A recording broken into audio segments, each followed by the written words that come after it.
Network is here. Hold no punches. I'm real revolutionary right now. Support this man, Black Media. He makes sure that our stories are told. Thank you for being the voice of Black America, Roland. Stay black. I love y'all. All momentum we have now, we have to keep this going. The video looks phenomenal. See, this difference between Black Star Network and Black-owned media and something like CNN. You can't be Black-owned media and be scared. It's time to be smart. Bring your eyeballs home. You dig?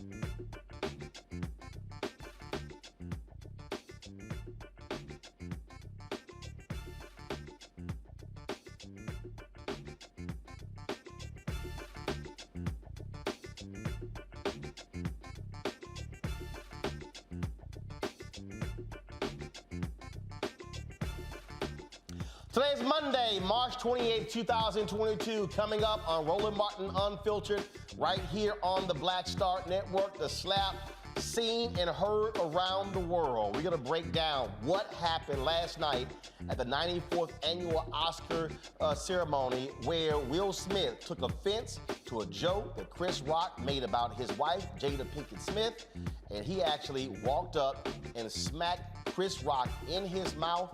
The Academy says they're now investigating. They are looking at taking action against Will Smith. We'll break it all down. You've got sisters talking about Black women need to be protected. You got brothers talking about toxic masculinity.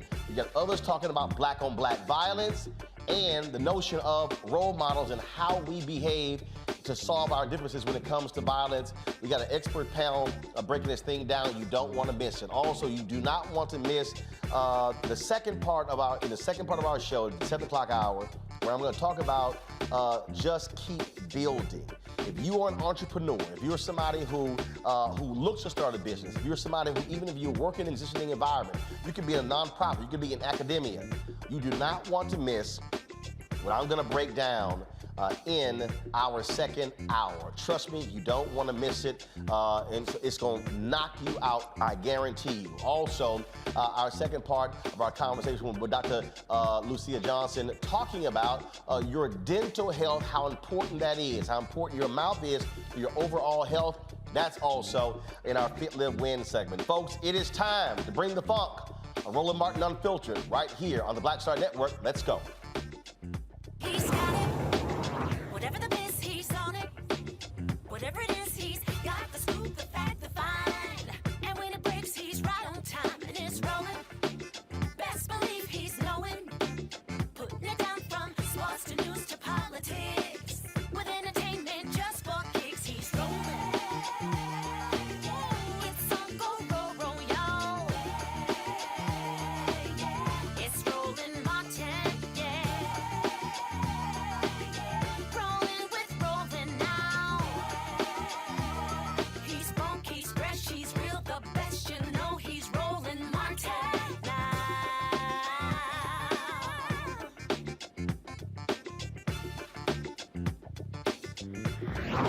Martin! Denzel, Macbeth, loved it. I love the part where it said, King Lear don't got nothing on me. Y'all gotta see it, it's really good. You know who's got the hardest job tonight?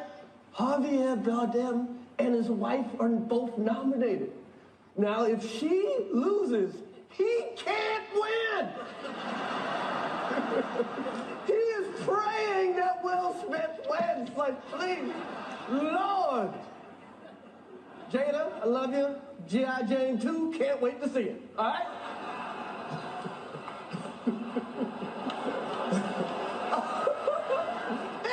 That was a nice one. Okay. I'm out here. Uh-oh, Richard. Oh, wow.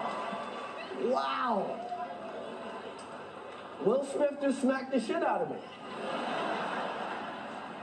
Get my name out your fucking mouth. Wow, dude.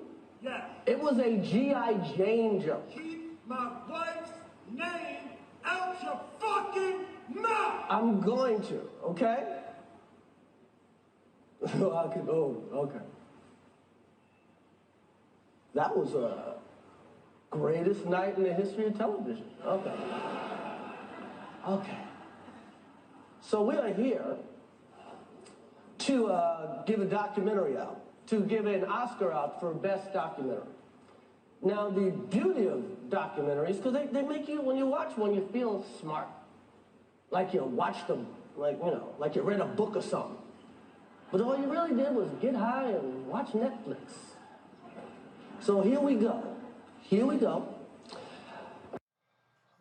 Chris Rock said, wow. I think all across the world, people were saying, wow. That's exactly what I was saying when we saw what took place when Will Smith walked on stage and hit Chris Rock in the mouth. Now, many people thought what took place was a part of the act, thought it was staged. In the United States, what we saw was we actually saw that was a delay, and all of a sudden there was a skipping point. The audio dropped out.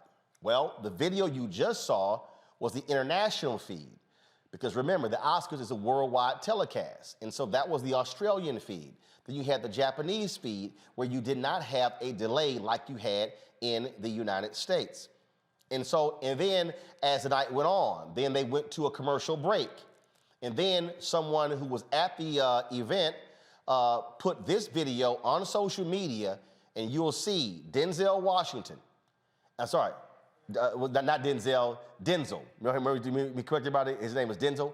Denzel Washington and Tyler Perry and Bradley Cooper, you see them consoling Will Smith, and then you see Denzel walking over to Jada, consoling her. Roll it. Yes.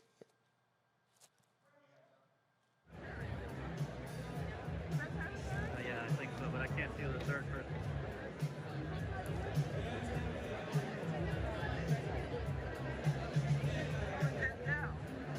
Oh, yeah.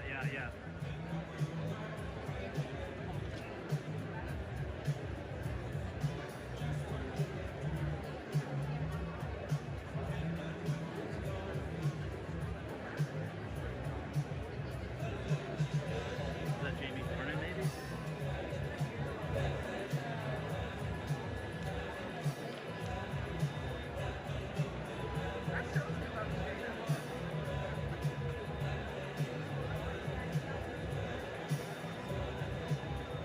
And we are 30 seconds away. We need to clear down front, please. We're going to come into the audience at the beginning of this act. Please take your seats. Thank you. 25 seconds. Please clear the aisles down front.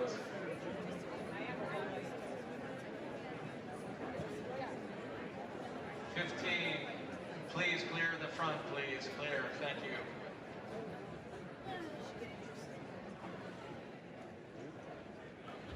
10 seconds. 5, 4, 3. Now, again, folks, absolutely shocked by this. After it happened, Will Smith returns to his seat. Now, what you did not see there, because a lot of people are saying that people were there to console Will Smith and not Chris Rock, not true. Denzel Washington went up to the stage, and actually there was a photo that circulated where he actually was talking to Chris Rock, calming the situation down. Completely unexpected, and trust me, the producers had no idea. Last night when it happened, I texted a number of people who were in the room, including the folks involved. Yes, Will, Chris, and others sent various text messages to them, and so that wasn't planned. I know people are saying, oh, that looked fake. That was not fake. That actually happened. That was real. Folks have been saying all kind of stuff today. Oh my goodness, what was this all about? In a moment, we're gonna show you what Chris Rock said, cracked the joke about Jada 6 years ago, but a few later, after all this happened, they awarded Best Actor. And Will Smith actually went up and accepted, he won. He's been winning that for King Richard in all of the award shows. And he addressed what happened, and he apologized, but not to everybody.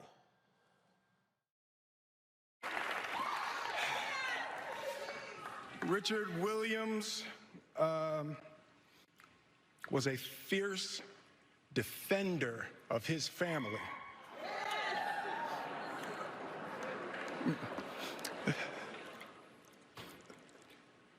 In this time in my life, in this moment, I am overwhelmed by what God is calling on me to do and be in this world.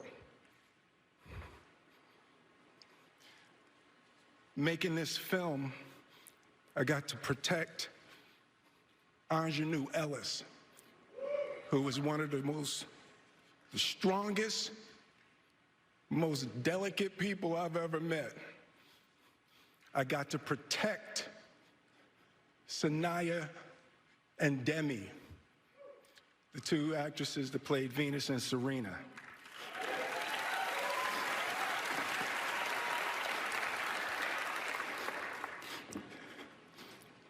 I'm being called on in my life to love people and to protect people and to be a river to my people.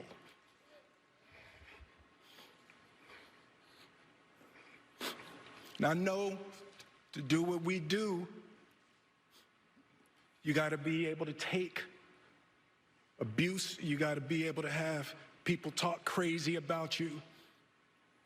In this business, you got to be able to have people disrespecting you. And you got to smile and you got to pretend like that's okay.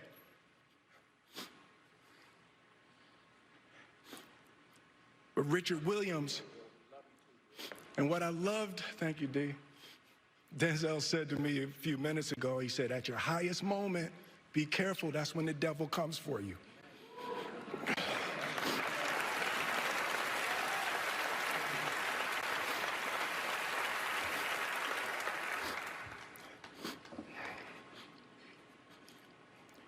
It's like, I want to be a vessel for love. I want to say thank you to Venus and Serena. I just spit. I hope they didn't see that on TV. I want to say thank you to Venus and Serena and the entire Williams family for entrusting me with your story. That's what I want to do. I want to be an ambassador of that kind of love and care and concern. I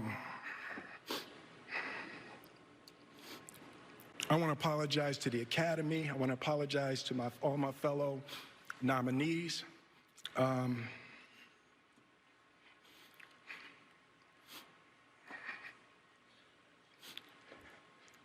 This is a beautiful moment, and I'm not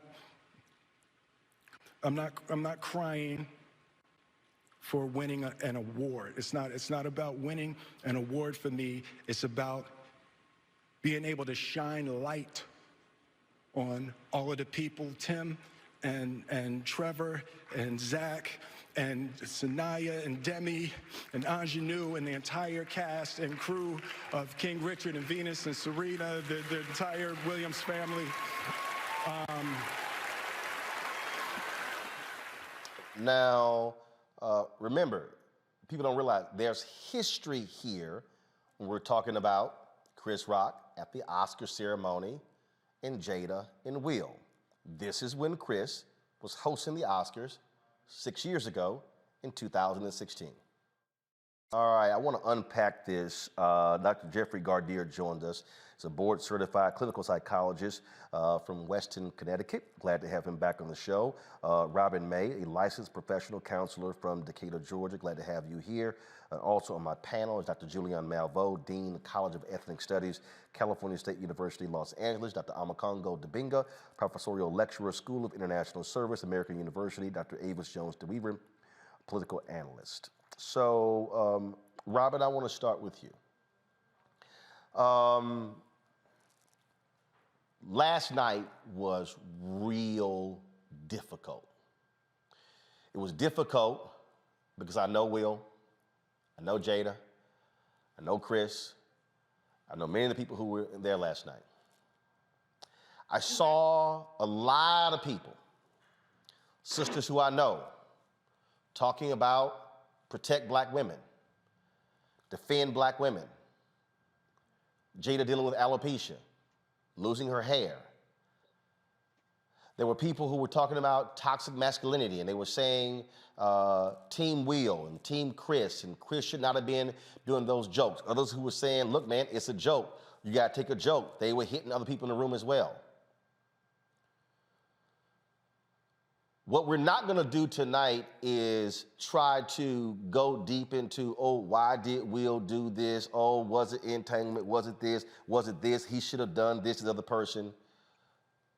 What we need to focus on, and what I want to focus on,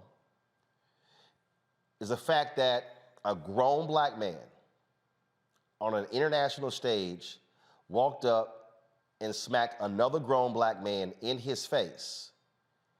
And Robin, we have to deal with the issue how we handle situations that does not involve violence. Absolutely. You know, Roland, I literally was speechless last night. My husband had to keep rewinding it because I refused to watch it. And I believe what we saw last night was a display of what happens when we don't consistently do the work. I don't know them the way you do. I don't know them at all. And so it's very easy for me to be on the outside looking in. But I believe what we saw was this. The truth is, that was just 10% of what's going on. Anybody who's done therapy or psychology one-on-one knows that that's just 10% of what is really going on. There was a lot happening in that moment. And to your point, trying to dissect that is fruitless at this point. What we do need to identify, though, is that what we saw is when you don't consistently deal with your stuff, when you stuff, when you ignore, when you put it on the shelf, it will come out. And it will come out in ways that you may never have expected. And so I think the issue has been convoluted. Of course, we must protect Black women. Of course, there is a real thing called toxic masculinity. Of course, there are times when jokes can go too far. But I think we're convoluting the issue. And to your very point, what we need to determine is there a standard of expectation of how we behave when we are triggered? Because what we don't realize, one of my girlfriends is a teacher in Philly, and she shared with us that this morning the news cameras were outside of her school because her school is right near an area where there's a mural of Will Smith. And so these teachers were having to talk to their students about is that okay? Was that behavior okay? And so I think the bigger question, the bigger idea is, do we want to call for a standard of behavior? And what happens when you don't deal with your own triggers, when you don't deal with your stuff consistently, what are the ramifications of that? Jeff, I'm gonna do something here. Guys, pull up the video that we started with.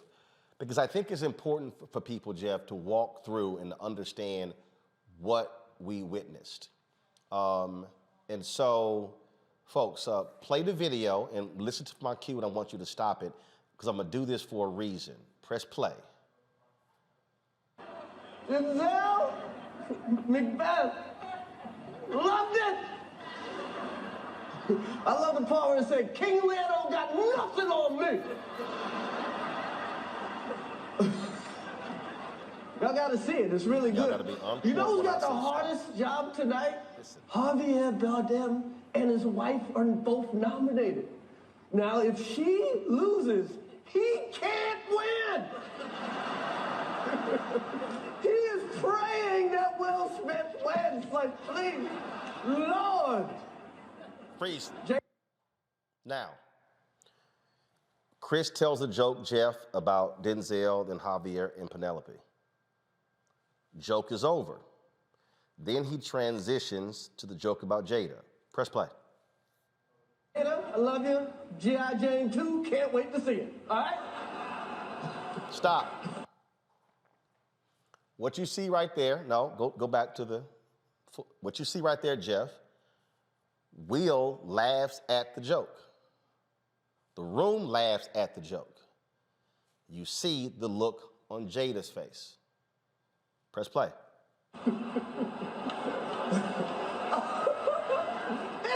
That was a nice one. Okay. I'm out here. Uh-oh. Freeze. So, Jeff, in between laughing, the room responds. The room responds. Then Will stands up. You heard Robin say triggering. Something happened between him laughing at the joke, room responding, and then him standing up. And it's in that moment where everything changed.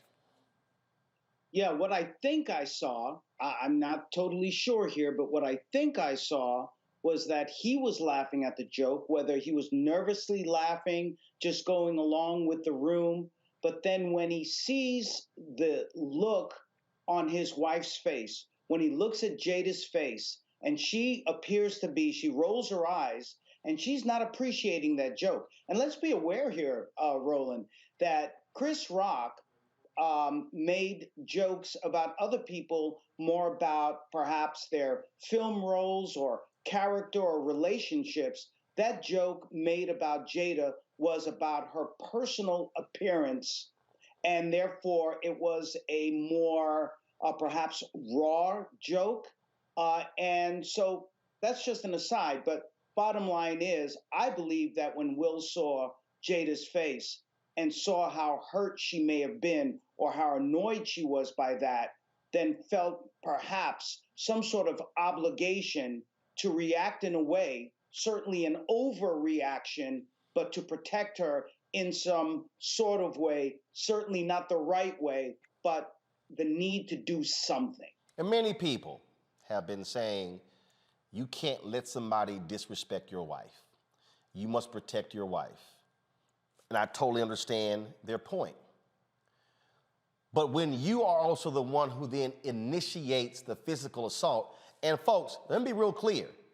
We witnessed a physical assault, Will Smith against Chris Rock. You put your hands on somebody else unprovoked, words are not, that ain't it. That's not stand your ground.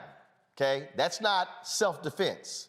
That's a physical assault, which is why the LAPD released their statement saying that Chris Rock, they said a person who was involved chose not to pursue a police report, was not going to press charges.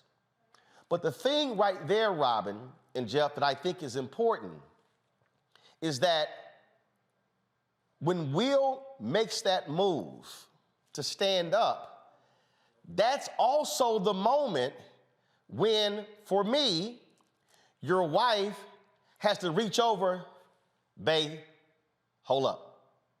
See, it's in those moments where husband has to know when to let the wife know, hold up. Wife, let husband know, hold up, because when you escalate a situation, then it goes to a whole new level as opposed to allowing something to pass. You might be angry, you might be hurt, you might be pissed off, but when you then escalate it, then it goes to a whole new level, Robin.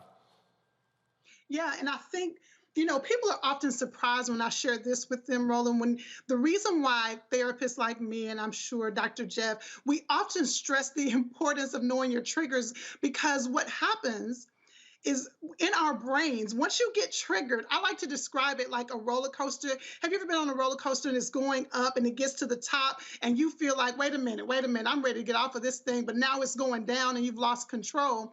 What happens when we are triggered and our anger starts to rise? Some psychologists have found that as your anger rises, your IQ goes down. And so that's why we stress the importance of getting in there and knowing what your triggers are, and not only knowing what your triggers are, to your point, Roland, having people around you who can help you, or having go-to tools that you can pull from, because once that train gets up the track, or once that roller coaster starts going up, it's very difficult to pull it back. So that's why I continue to harp on the fact that several things can be true at the same time. He absolutely could have been triggered, and it is absolutely true that there are consequences from that type of behavior. And so I would love for all of us to continue, like you're doing, Roland, to elevate the conversation, because here's the bottom line. Joe at work tomorrow won't have the same luxuries that Will had. I won't have the same luxuries that Will had. If I behave in that way, the consequences are going to be so much different. So it's important for us to take this and elevate the conversation and encourage people, figure out what your triggers are and understand how your brain works. Understand the importance of taking those 3 seconds to do some deep breaths so that you can calm down that trigger so that you can act more appropriately. You know, Jeff, it's interesting, Jeff. I was just sitting here looking, you know, we've got thousands of people who are on our YouTube channel, watching the Black Star Network app.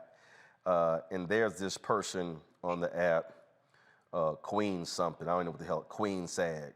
Roland talk, all that shit, but he's soft AF. Now, here's what's interesting. First of all, Queen, you can't trigger me. The words don't mean nothing. We all grew up and we were told sticks and stones may break my bones, but words would never hurt me. See, Jeff, it was very interesting when I watched that. I thought back to something when I was in high school. We were at my brother's high school in Jones High School in Houston, and my dad was driving, my mom was in the driver's seat, and we're in the back seat, and we were backing up, and you had some brothers, they were hanging out, music playing, talking loud, and they sort of were blocking us, and then my dad reacted, he was like, damn it! So he was ticked at the guys. My mom, Reginald, she really calms him. Now, why is that important? Because in that split of a second, the decision is, I can fast forward. If you get out, confront them, it may lead to a fight, somebody may get stabbed, somebody may get shot. All of a sudden, if it goes horribly bad, I'm a widow with 5 kids. Flip side, Jeff, my parents were visiting me. My dad came to the office with me. We were leaving the office, and we were pulling out, and these folks were sitting here blocking, and I got upset at them. I was like, damn it, move the hell away. My dad was like, son, calm down. And then he said, when the last time you went to the doctor to get your blood pressure checked? I was like, Dad, my blood pressure's fine. But it was interesting because I witnessed as a kid, my mom bring the situation down because it could escalate. And what I learned from that as a kid, Jeff, is if I bumped into a bruh in the club, I didn't immediately go to, damn, what's wrong with you, punk? Say, bruh, my bad, sorry about that. How we react to a situation then determines how the situation either escalates or de-escalates. Well, I agree with you. You had made a point earlier about perhaps Jada should have reached over and stopped him. I hate to think of this being about Jada or something that Jada did wrong or could not. Oh, he should have stopped himself. Right. But I'm just saying that when you're with, I've experienced that when somebody is about to go there, to Robin's point, they ain't thinking right, you need somebody else to say, Hold up. Right, and I think it's hard for us to give an analysis, not being there, trying to figure out what happened. But certainly, this is something that could have happened in a split second, not giving her enough time or even understanding what was about to happen with getting up in that way. But all of that being said, I think we're all really, moving in the right track here. We can't go back and change what happened. But certainly this needs to be a lesson to everyone that when you're in that fight and flight sort of situation and the adrenaline is pumping and you have that rage and you just don't know what to do with it, don't do anything with it unless you're saving someone's life, protecting someone's life. These issues of, using jokes or saying something that hurts someone, you have to have that social IQ. You have to own that situation by saying, okay, we're going to stay calm, but we're having a discussion about that later on. And that's something he could have done during the acceptance speech, because I think we all knew that he was going to win, this Oscar. That's something that he could have had a conversation with Chris Rock later on. But what I believe he did, and I feel badly for everyone involved, I really believe that he dishonored himself. He dishonored his family by behaving in that way, by doing something like that in front of the whole world. And this is something that, that Will has to live with for the rest of his life. And there you go. The moment, and this is, he has been waiting for this moment. He wanted to win it for Concussion, for other movie roles, and Mountaintop. You at the mountaintop. This is the crowning achievement of your career, winning Best Actor. Only the 4th African-American in history. Sidney Poitier, Denzel Washington, Jamie Foxx, Forrest Whitaker, the 5th. Will becomes the 5th to win Best Actor. On the 20th anniversary of Halle and Denzel winning. Her becoming the first black woman to win Best Actress, Denzel winning his second one.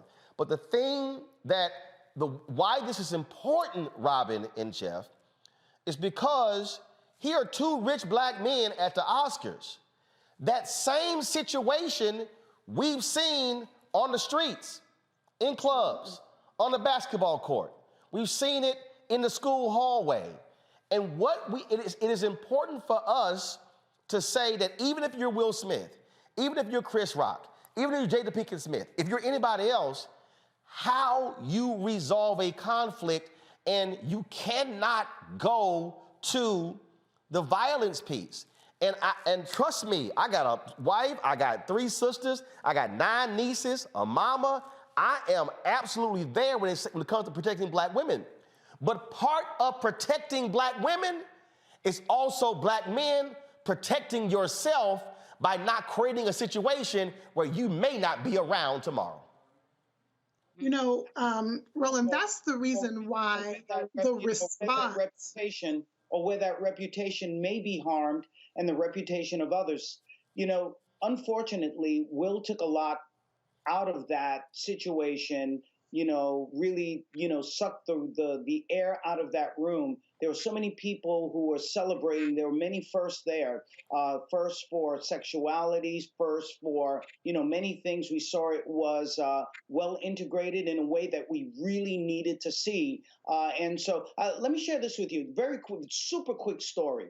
I was at a wedding with my wife about 2 years ago. Someone said something to her, and I was very offended by it, and it was very offensive.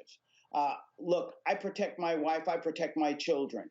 But I knew that if I acted out at that wedding, it would destroy the wedding for the people who are getting married. I would end up in jail. What is Dr. Jeff doing in jail after an assault, right?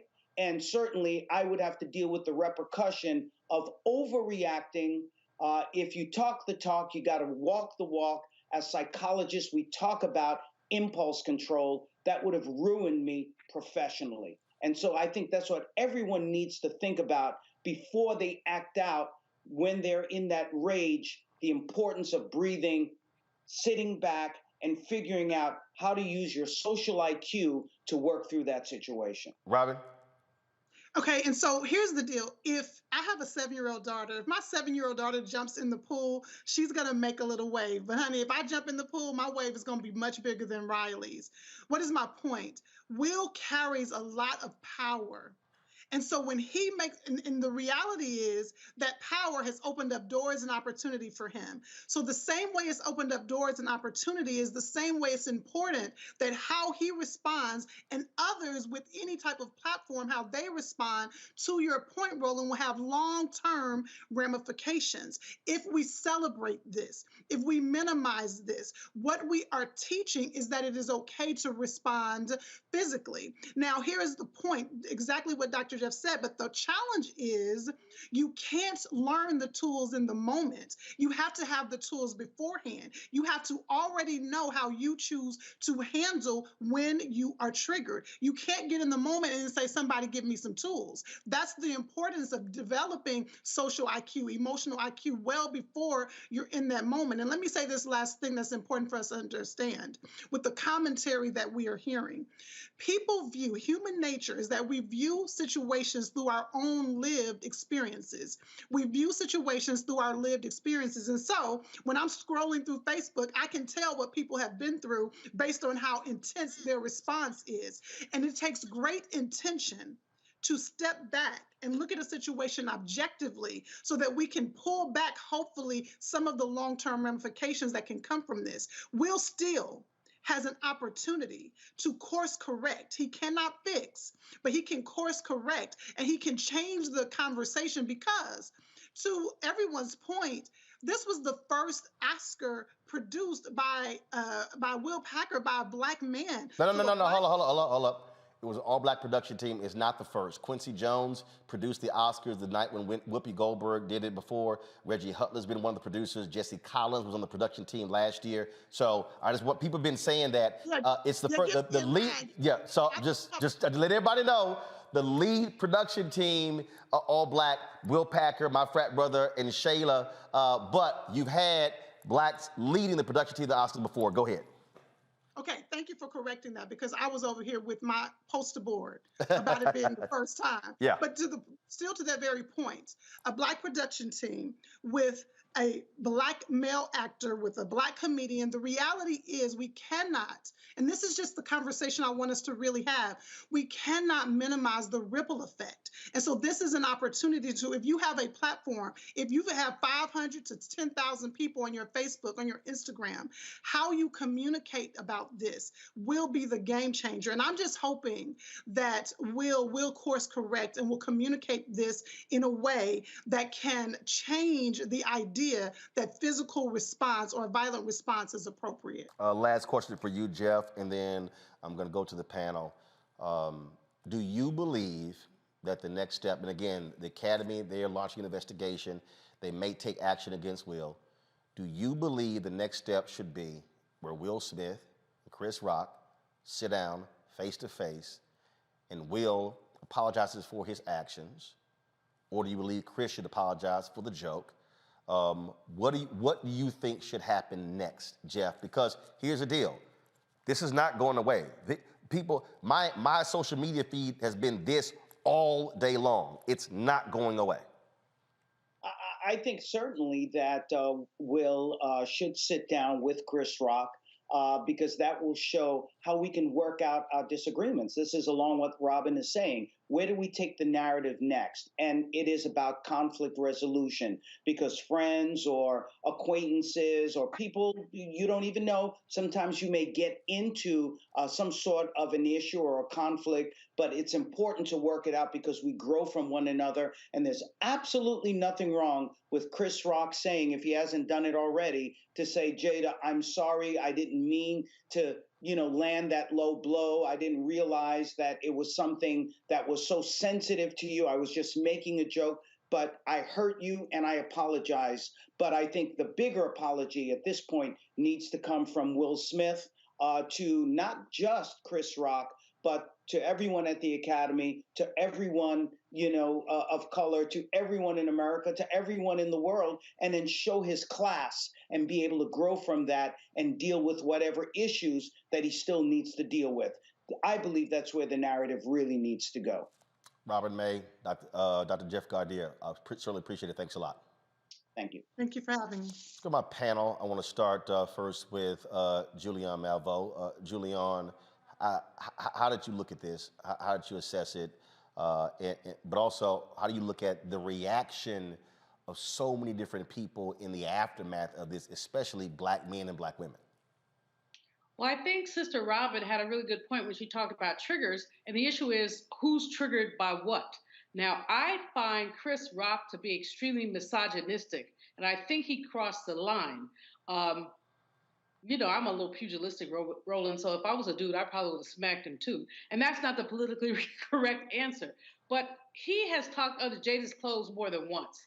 And Will probably is obviously sensitive about it. And when I saw Jada roll her eye, I mean, she was like, I'm just not having this today. Now, I don't know if she said something to Will, because he did laugh at it at first. And then he kind of, you know, gathered himself. But I think that Chris Rock needs to watch himself. And I think Will Smith also needs to watch himself, because even though I said I would have slapped him, obviously I wouldn't have. I could have got up on the stage. But it was wrong. Physical violence is always wrong, and we all know that. Metaphoric violence, not so much. I was horrified by the whole thing because of everything everybody has said. But at the same time, I'm looking at this misogynistic man who constantly says ugly things about Black women. Not women, Black women. And we deserve to be lifted up, not dragged down by that kind of thing. Alopecia is serious. As women, our attractiveness is seen in our hair. Even folks like me, I mean, I can grow hair, but I don't have much. And folks, can you grow hair? I remember when I was at Bennett College, a board member sent me a box of hair products so that I could grow my hair out. Didn't want to. But our attractiveness as women is connected to our crowning glory. And so that was ugly and unnecessary. We know the sisters like Ayanna Pressley, Congresswoman, who has alopecia. That was just ugly and unnecessary. And while he didn't necessarily, the whole encounter was ugly, Chris Rock started it. Avis? Okay, so I'm going to continue down the lane of perhaps being unpolitically correct. Well, the show's called Unfiltered for a reason. Wonderful.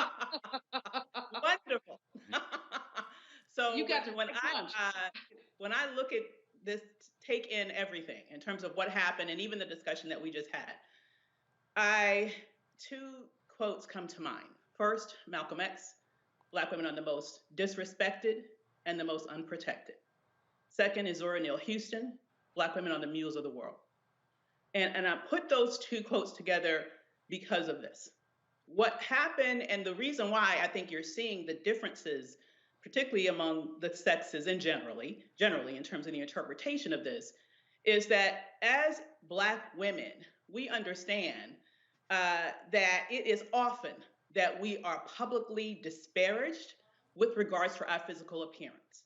We understand that in this culture, our beauty is not held up as the quote unquote beauty standard. We also know that our hair is oftentimes, even as little girls, tends to often be the butt of our jokes, butt of people's jokes against us. And that is something that can literally last a lifetime, all right? Now, I will say this also about Jada Pinkett Smith's autoimmune disease, which led to the alopecia. Here's the thing. She spoke about this months ago and talked about how traumatic it was being in the shower and having clumps of her hair falling out. And at first, not really even understanding what was going on, and how for so many years she enjoyed having hair and styling it different ways and using that as part of an expression of her self-identity. And guess what? Will was there the entire time. He likely wiped her tears. He saw the trauma that she was going through in terms of this health experience that she had, which led to the loss of her hair. And to sit there beside his wife and have, who, by the way, is also an actress. So she's not just Will Smith's wife, she's an actress. She was there not only being witnessed by the whole world in terms of having this very personal and offensive joke specifically targeted at her appearance. that happened to her in front of her professional peers.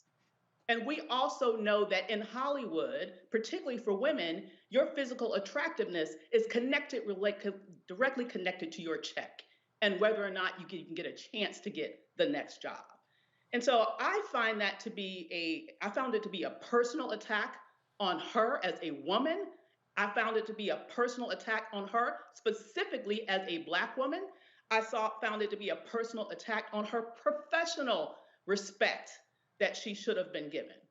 And I can't imagine, I saw a lot of people say, and a lot of Black men saying, oh, he wouldn't have done that if it was a white male comedian.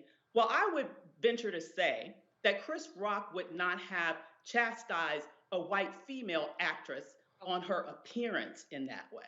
I just found it to be supremely offensive, supremely misogynistic, not only misogynistic, misogynoir-like, specifically attacking this Black woman. And quite frankly, I understand why Will did what he did. I am completely Team Will. Yes, he's going to have blowback because of this. I'm waiting for the apology from Chris Rock. And I specifically have to say really quickly, I find it offensive that anyone would want to shift the responsibility for Will's behavior on Jada Pinkett Smith. That's the part where the mule of the world comes in. Okay, so Black women, we're supposed to not only take abuse, we're responsible for stopping people's behavior before it happens. No, okay, Will is Avis, let's stay right on that particular point there. Because again, if we take this example outside of the Oscars, and we take this in our communities, we have the examples of individuals where there have been differences, where words were exchanged, and folks ended up dead. And when we've seen these things happen, we go, man, I can't believe that thing went from that to that. We've seen the stories of folks at a party, and then all of a sudden something is said and words exchange, and it immediately goes to guns get pulled out, innocent bystanders getting killed. So at what point in this conversation do we say we have to resolve differences that does not involve violence? I am not saying, first of all, I just don't want us to conflate issues, because I think what you're talking about is a broader issue of community violence that absolutely... No, I'm not. I'm talking a very specific one. I'm talking examples of brothers who bump each other in a club, or someone steps on a shoe, words escalate, as opposed to saying, say, bruh, my bad, then all of a sudden there's a shooting. What I'm saying is, last night was a perfect example. Something is said, you feel disrespected, and Will's response was to walk up and slap him in the face. You take that very situation outside the Oscars and anywhere else, and things are going to escalate. We do have to isolate that and say, how do we, when you're faced with a conflict, how do you resolve it that doesn't entail you punching somebody in the face? Well, once again, I see that as apples and oranges. I certainly think it is horrible, and there needs to be a better way of resolving minor infractions on people, stepping on people's shoes, all of that stuff. We know that has happened. But I'm thinking about this from a 1,000-foot level in terms of how Black women are commonly disrespected. And I'm thinking about it from a historic standpoint in terms of, by contrast, how white womanhood has always been overly protected, which also has led to the death of Black men. Let's be real about that, okay? And so what I'm saying right now, though, is we have to have some real, very specific conversations about all the things that may have been going on with Will to trigger him. And I'll just quickly say, because I get mad every time I see another meme around August and entanglements, okay? Because here's an example of my take on toxic masculinity. This is not how people oftentimes have been talking about this in relation to this. But I find it very interesting that a couple who have said that they had a period in which they were apart, in which it seems like they had somewhat of an open marriage arrangement, but when it became public that the female of that couple had a relationship, all of a sudden, not only is she very much attacked, but Will is very much attacked for staying with her. Now, contrast that against Chris Rock, who has been very open about his multiple infidelities against his wife, which ultimately led to his divorce, which is why he don't have a wife right now to protect. All right. Yet I have yet to see one meme about that behavior. Yet I have yet to see one person criticize him around doing something to destroy his family, rather seeing all of this criticism against both Will and Jada, who have chosen to maintain their family. You know, I think there's a lot that we need to unpack here about how we are treating people differently in ways that puts Black women at the center of a bullseye in terms of being bullied, in terms of being shamed, in terms of being disrespected in multiple ways. And I think that night, Will had had enough. And as I can't remember who it was a comedian who said this once. And I remember he said, "It may not have been right, but I understand." And I have to. Yeah, Avis. The comedian you're quoting is Chris Rock. Oh, well then. I'm a Congo. You're quoting Chris. You're actually quoting Chris Rock, but you're quoting a comedic routine. Yeah. So hold up. You're not quoting a speech or a keynote. You're quoting a comedic routine which was done talking about O.J. Simpson and Nicole Simpson, which also was a joke.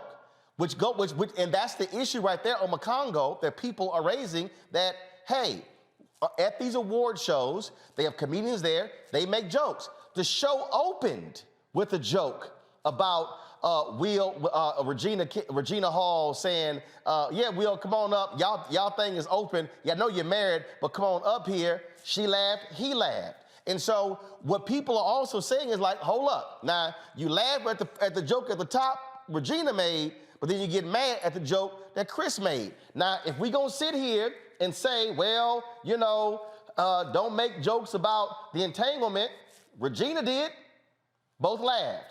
These are the things that we're dealing with here, but the point that I'm still making on Congo, people also are looking at this.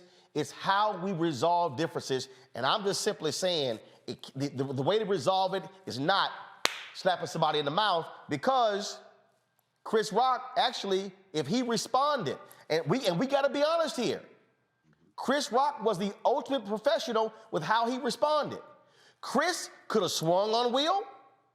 Chris could have fired back and lit off a litany of jokes, Robin Harris style, but Chris didn't, gathered himself, moved forward, presented the award.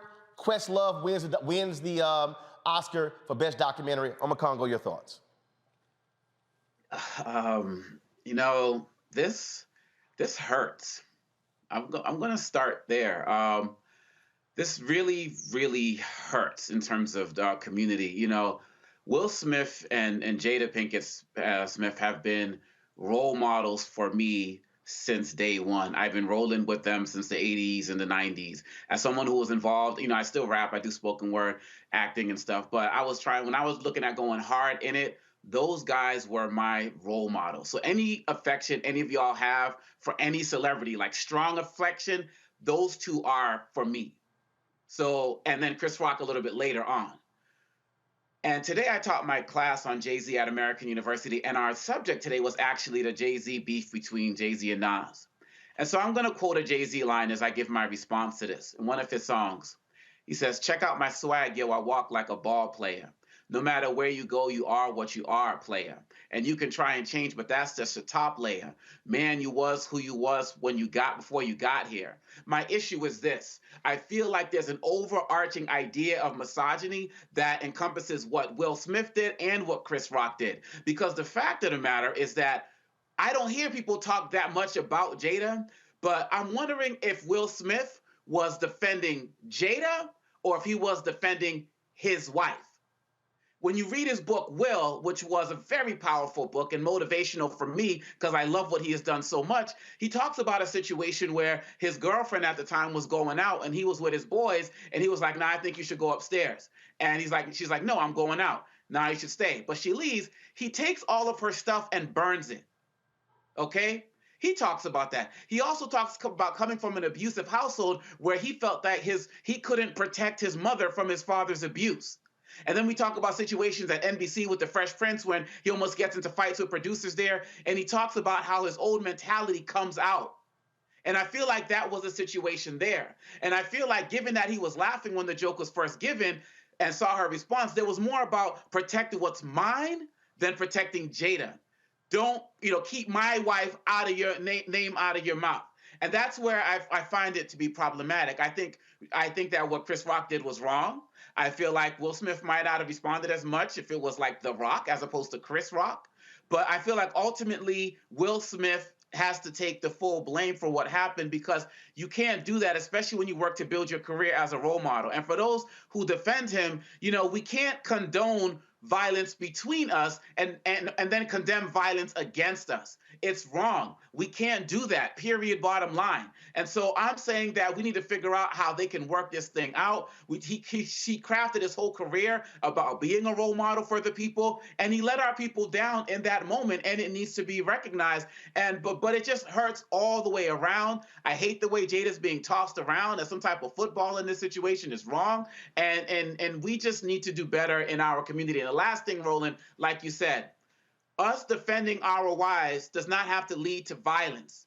And it's very easy for us to be taken from our community, incarcerated, lose our job, lose our children, and all of that other type of stuff. And whether you're at the Oscars or whether you're in the hood or whether you're on a job, we have to be mindful of that. There's lots of ways to protect your family without resorting to physical violence, especially public violence. Will Smith has a larger platform than Chris Rock. There's a lot of ways he could get back at him. He can get his revenge. He can get his payback, and he can defend his wife. There's lots of ways you could do it. Violence can't be part of it. As I said last night on Instagram, as I said when I started this, just like you said, Congo, it was painful, it was difficult, because I know the players involved. This whole award season, every time Will won an award, I would send him a text, congratulations. And I actually sent him a text before the award show. I frequently communicate with Tyler Perry and Denzel's wife, Pauletta, and others, people who were in there. So yeah. Matter of fact, I didn't go to bed till 5:30 because I was on the phone last night with other comedians, other folks in Hollywood. Folks were like, this was traumatic for a lot of people because it was no one in their right mind would have said on their bingo card, Will Smith's gonna smack Chris Rock at the Oscars. Nobody. If somebody told you that, you'd be like, you've gotta be high. Yeah. But I will say this. Sorry. And I know this is hard for some brothers to hear, and I know it's hard for some sisters to hear, but I'm saying this from the vantage point of being a son of my daddy and mama, of being a grandson of my grandparents, of being an uncle. Strength is also in walking away. Strength is also reacting in a way that does not escalate. Imagine if Will Smith, who I love dearly and respect, imagine if Will Smith had walked to that stage and said, Chris, you my man, we ain't making jokes about alopecia, bro. That's a major issue affecting my wife. That's a major issue affecting women all across this world.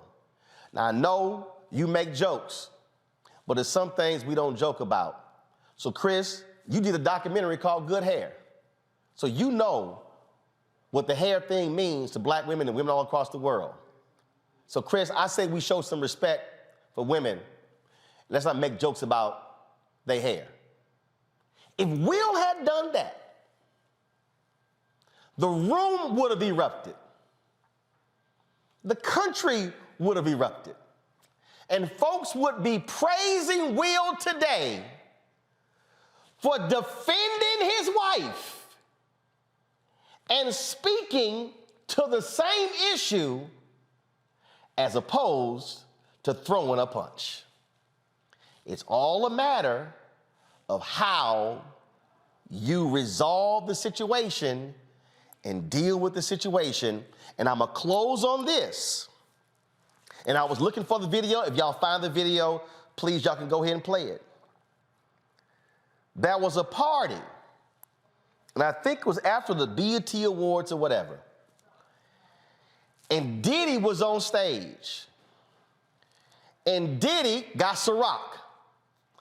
And so Diddy, y'all, I know y'all don't have it, but I'm describing it for y'all can look it up. Look up T.I., Diddy, Party, Ciroc. Trust me, it's gonna come up. Diddy's at the on stage. Diddy is shouting Ciroc. Somebody in the audience said, "Damn that Grey Goose." Diddy starts yelling and screaming at the brother in the audience. And voices begin to rise. And it begins to get heated. And Diddy is cussing him out. Dude is cussing him out. Damn that, F this, Ciroc, no Grey Goose. And then T.I. walks over and says, hey, damn that. Man, we ain't about to sit here and go to jail over some alcohol. T.I. says, man, I just got out of prison. So we gonna chill out, play the music, enjoy ourselves, and have a good time. If T.I. had not, if T.I. had not done that, that back and forth over alcohol could have escalated to a whole different situation. All I'm saying is when something goes down, you get to determine what the outcome is going to be based upon your actions. Me, as a black man, my mama and daddy taught me that. My grandparents taught me that. I've taught that to my nieces and nephews. Our reaction leads to a counter reaction, and our reaction can very well determine what then happens and when something escalates. And so all I'm saying, you can protect sisters, you can protect brothers. And what I also desire of my sisters is that if you are in a situation and you see your man about to go left, grab him. Say, bruh, I need you to chill. But to brothers, I want you not to have to put your woman in a situation where she grabs you. I want you to take a pause and quickly assess, is this how I want this thing to go? Because like Jeff and Robin said, and this really is a sad piece, for the rest of Will Smith's life, when they talk about March 27th, 2022, when he won Best Actor, they will always associate that epic night, not with his speech, not with the adulation from the crowd. They will always associate it with him slapping Chris Rock. And people will not be talking about how he won the Best Actor for King Richard. They'll be talking about how he struck Chris Rock. And that, folks, is what's most unfortunate. Pray for all the folks involved. I hope Chris and Will sit down, because we as brothers, and I'm talking right now, I am not talking to sisters, I'm talking to black men. We as black men have got to learn to sit down across from one another at the table of brotherhood and learn to communicate with each other to resolve our differences. Because you cannot resolve differences with these or with a gun. Folks, when we come back, I got something to say for entrepreneurs, for people who want to go into business, for people who are conflicted right now. It's probably going to be one of the most important messages. If you thought we dropped it on Friday, it's almost 10,000 of y'all on YouTube right now.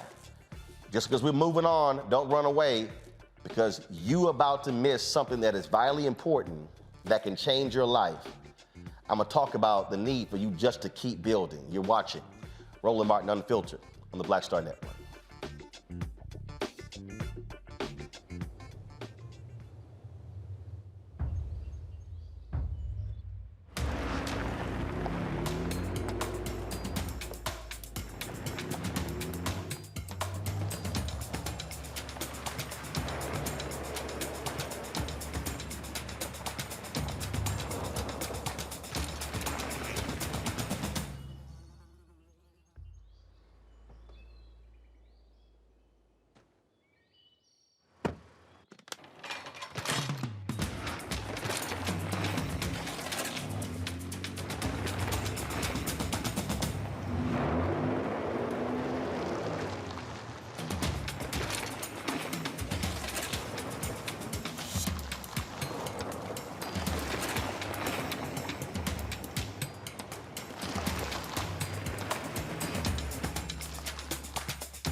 I'm Deborah Owens. On the next Get Wealthy, meet Dr. Stacy McCoy, whose American dream became a nightmare because of student loan debt. Whether you're paying $300 a month or eventually I got up to $1,700 a month. Wait a minute. Hold that for just a minute. You were paying $1,700 a month on your student loans? Yes, and I know other people who are paying more than that. Learn the one piece of advice that made all of it go away. Right here on Get Wealthy on Black Star Network.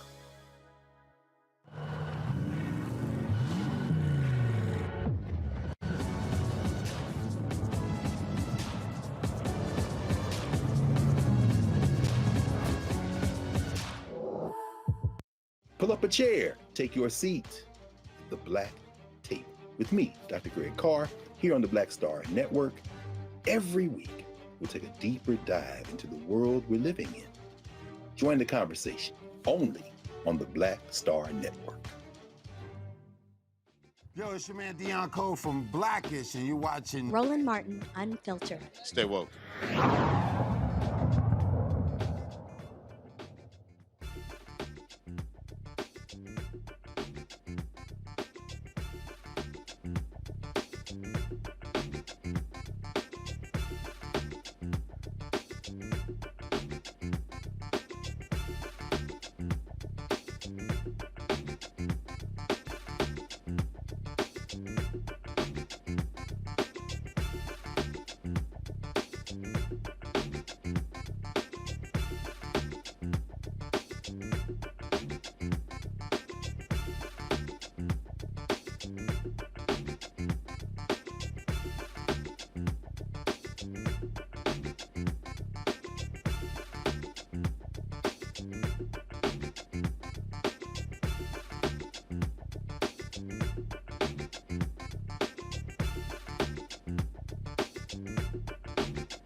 Go.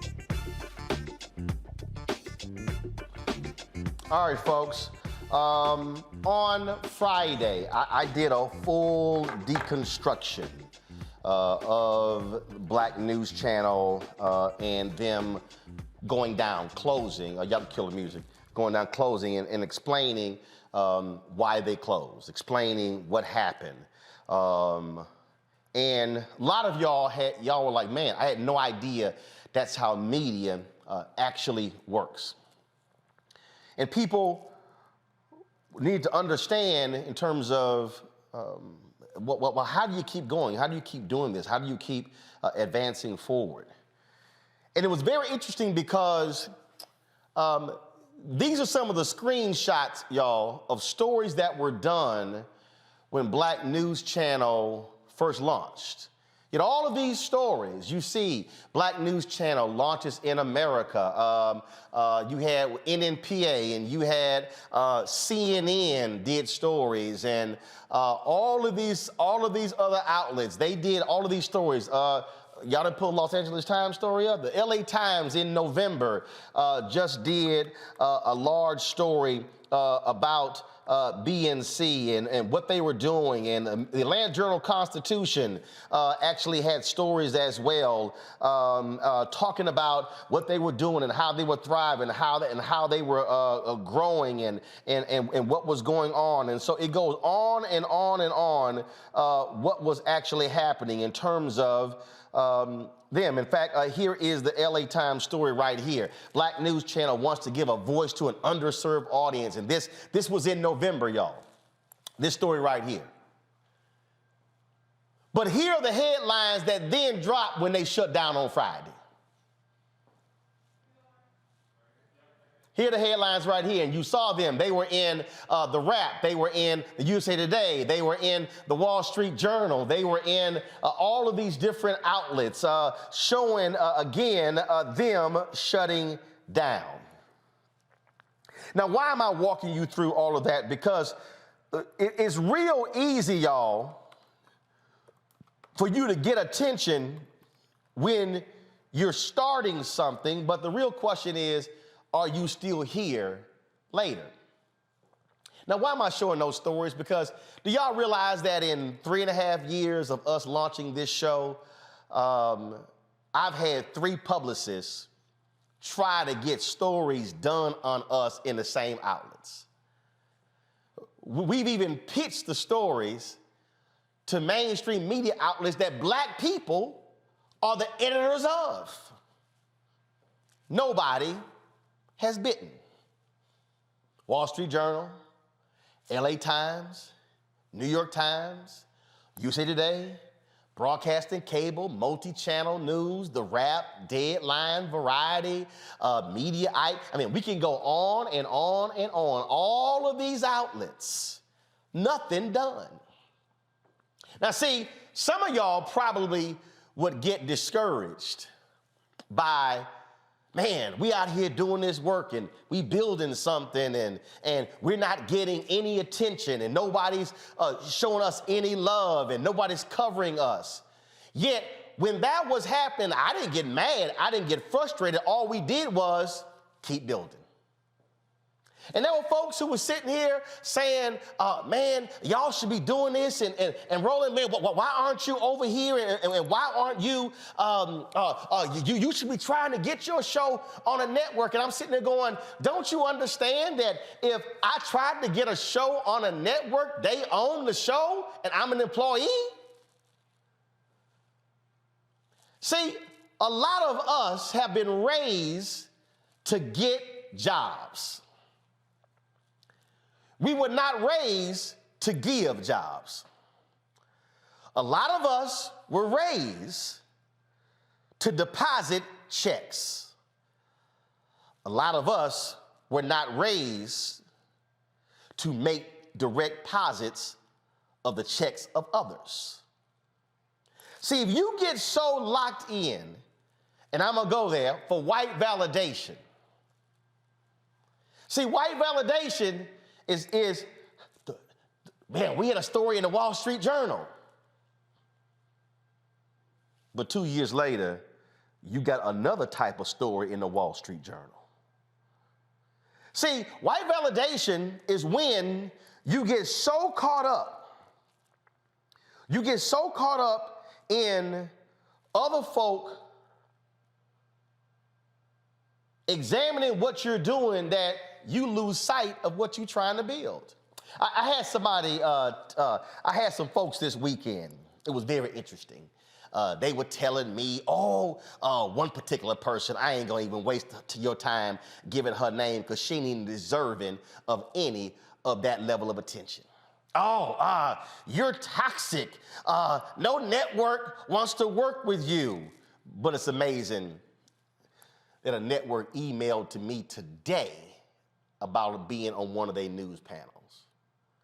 It's amazing that I was in New York sitting down with Spike Lee for his documentary on Colin Kaepernick. It's amazing I sat down with Kamu Bell for his documentary on Showtime. It's amazing prior to sitting down with Kamu Bell for his documentary on Showtime, I sat down with the Discovery Network for a documentary they doing on space. Did they call you? See, again, you don't waste your time when folks are running their mouths hating, because all you got to do is keep building. Now, see, I know somebody is sitting here saying, yeah, man, but that's easier to say than do because, we get a lot going on. No, it's not. No, it's not. Because I just need y'all to understand something. You're going to always have haters. But one of the biggest mistakes that we make, and let's just go ahead and put it out there. One of the biggest mistakes that we make as black people, we have been conditioned to floss.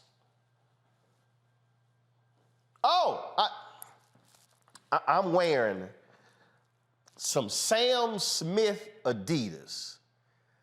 I don't know how much these damn things cost, because I ain't buying them.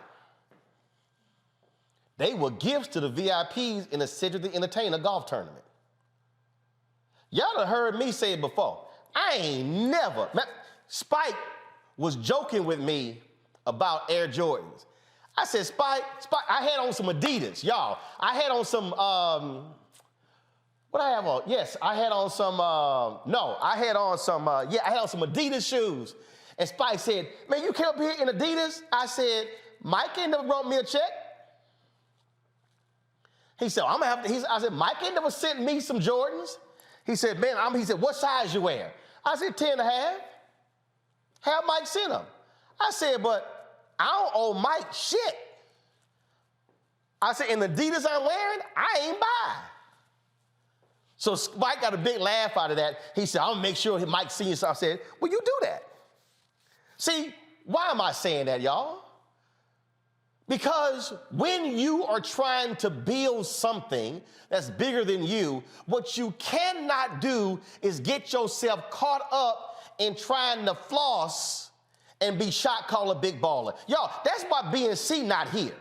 If I pull up the Atlanta Journal-Constitution store on them, they're talking about, we talking about moving and going to and moving to Atlanta and doing this and doing that. Man, they had all these plans. They had plans on what they were going to do in the future. And now their future is over. See, so you might be saying, but don't you have to think big? Yeah, you do. But you got to keep building. And see, I told y'all about the people who were sitting here running their mouths and talking this nonsense, and they were saying all kind of stuff. And I love it. I love it when my haters talk, because they real good at that. And they, this, that, and the other. And you ain't this, you ain't that, you irrelevant. And I was like, and I even told one of them, I said, maybe I ought to invite you to my induction ceremony for the NABJ Hall of Fame, since I ain't done nothing important. See, sometimes you got to flex on it. And see, when I talk about keep building, I was walking y'all through this last week because I need you to understand what I'm talking about. So do y'all see these 3 cameras that are sitting right here? Y'all see 3 cameras sitting right here? These are 3 Canon cameras that are sitting right here. This camera right here is the Canon C300. This is an amazing camera. It's gorgeous. It's beautiful. But I need you to understand that the body right here alone is $9,000. The body alone is $9,000. When you throw the lenses on here, this particular lens is a 16 by 35. You do the 7200. You do other lenses. Basically, you're going to spend another $11,000 on lenses. So basically, one whole camera. We ain't talking about the monitor. So basically, you're talking about $22,000. But see, right here is the Canon XF405. This one right here. This one right here. 4K camera. That run you about $3,500, $4,000. This one right here is Canon XA25. Now, give me this camera right here. So I know some of y'all looking at this right now, and y'all say, oh man, look, this little bitty little camera right here, this little bitty little camera, this little bitty little camera. This one, oh my God, but look at this one right here. This one right here. Beautiful, gorgeous. But y'all gotta understand something. When we started this show, we couldn't afford this damn camera. It's $20,000 by itself. We couldn't afford this camera because it's $4,000 by itself. We bought 3 of these for $6,000. Why? Because we needed a 3-camera setup. As we grew, as we got bigger, we went here. We went here. Grew it. As we got bigger, we could afford this right here. When I'm talking about how you got to keep building, you cannot grow a business by trying to floss and then by trying to live way above your means because you're not going to be in business. You're going to be a casualty. 90% of all restaurants shut down inside of a year. Bars shut down. We can go on and on and on. And so the most important thing for you, if you are sitting here, you've got to learn how not to get so caught up in the Joneses and running around trying to be with everybody else and understand how you're going to be able to adjust your resources in order to build and grow. It is to be able to sustain. It's to be able to go to the next level. And too many of us, let me say it, because I ain't talking about white people. I ain't talking about Latino people. I'm not talking about Asian people. I'm talking about black people. Too many of us are caught up in the floss game. Too many of us are caught up and want folks to know what we driving, what we wearing. A whole bunch of folk throw Oscar parties and then trying to figure out how they're gonna pay their rent the next month. What I'm trying to get you to understand is we've got to readjust this if we want to be able to keep building, to be able to keep growing. Now, some of y'all might say, well, okay, where did you even get this idea in terms of not worrying about what other people say? Well, actually, y'all, that's actually biblical. It's biblical. I've talked about all the time Nehemiah. When Nehemiah had a vision to rebuild the wall of Jerusalem, there were people who he came with the vision, then he went to the people and he said, the people said, let us rebuild. And as they were rebuilding the wall of Jerusalem, guess what? The haters began to say, oh man, y'all can't do that. Y'all don't know what y'all doing. Y'all, it ain't gonna work. It's right there in the scripture. Y'all can pull it up. It's right there in Nehemiah chapter 4. See, this is really the model in which churches operate. See, every time I got haters who run their mouths, who say, oh, your views are not real, or ain't nobody watching y'all, ain't nobody listening to y'all, then y'all stuff ain't legit. I say, we good. We good. I don't really care what y'all have to say. Oh, there were some folks who got my number and were texting me today saying, y'all not legitimate. I was like, I said, well, you know what? If I'm so irrelevant, why y'all so worried about what I do? I ain't worried about what y'all do. See, somebody who's watching right now, you have gotten caught up in the same game. You've gotten caught up in worrying about what other people are thinking, and then you've gotten caught up sitting here tripping in somebody else's game, and you forgot to really get involved. But you forgot to also learn how to fight. See, I love this piece right here where it says, from that day on, half of my men did the work while the other half were equipped with spears, shields, bows, and armor. Come on, you too slow, switch. I love it here where they said that they had a weapon in one hand and they built in the other. Because your haters are going to do that. You got to keep building. See, I told y'all last week, we couldn't afford a set, so this glass table was our set. until we can afford a table.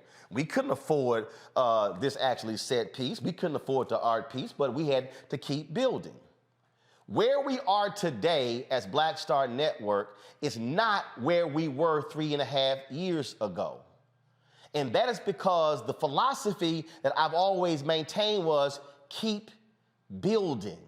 Don't worry about flossing. Don't worry about trying to get people to like you who don't like you any damn way. I ain't never believed in wearing clothes for folk who already don't like me, trying to impress them. I don't give a damn what any of these folk think. I really don't. Because see, what you understand is, when you are doing the right thing, when you are building, then you are able to help folk who need your help. You are able to provide jobs to other folk and then be able to help their families. And then when you are employing them and you're funding them, and then they're sending their kids to college and they're sending their kids to school. And then when I told you when we had TV One, Sharon, who was one of the makeup people, came up to me when the show ended. She said, Roland, thank you so much, because working on your show allowed me to buy a house. That's because we said we kept building. She picked up other assignments outside of the show. She said, I will be eternally grateful because you helped me buy a house. See, when y'all get, again, focused on the rest of these people, you lose sight of how you can help others. The reason I use Nehemiah as an example, because the wall of Jerusalem protected the people on the inside from the folks on the outside. And when you create a situation where you are able to help those, you are providing and paving the way for them moving forward.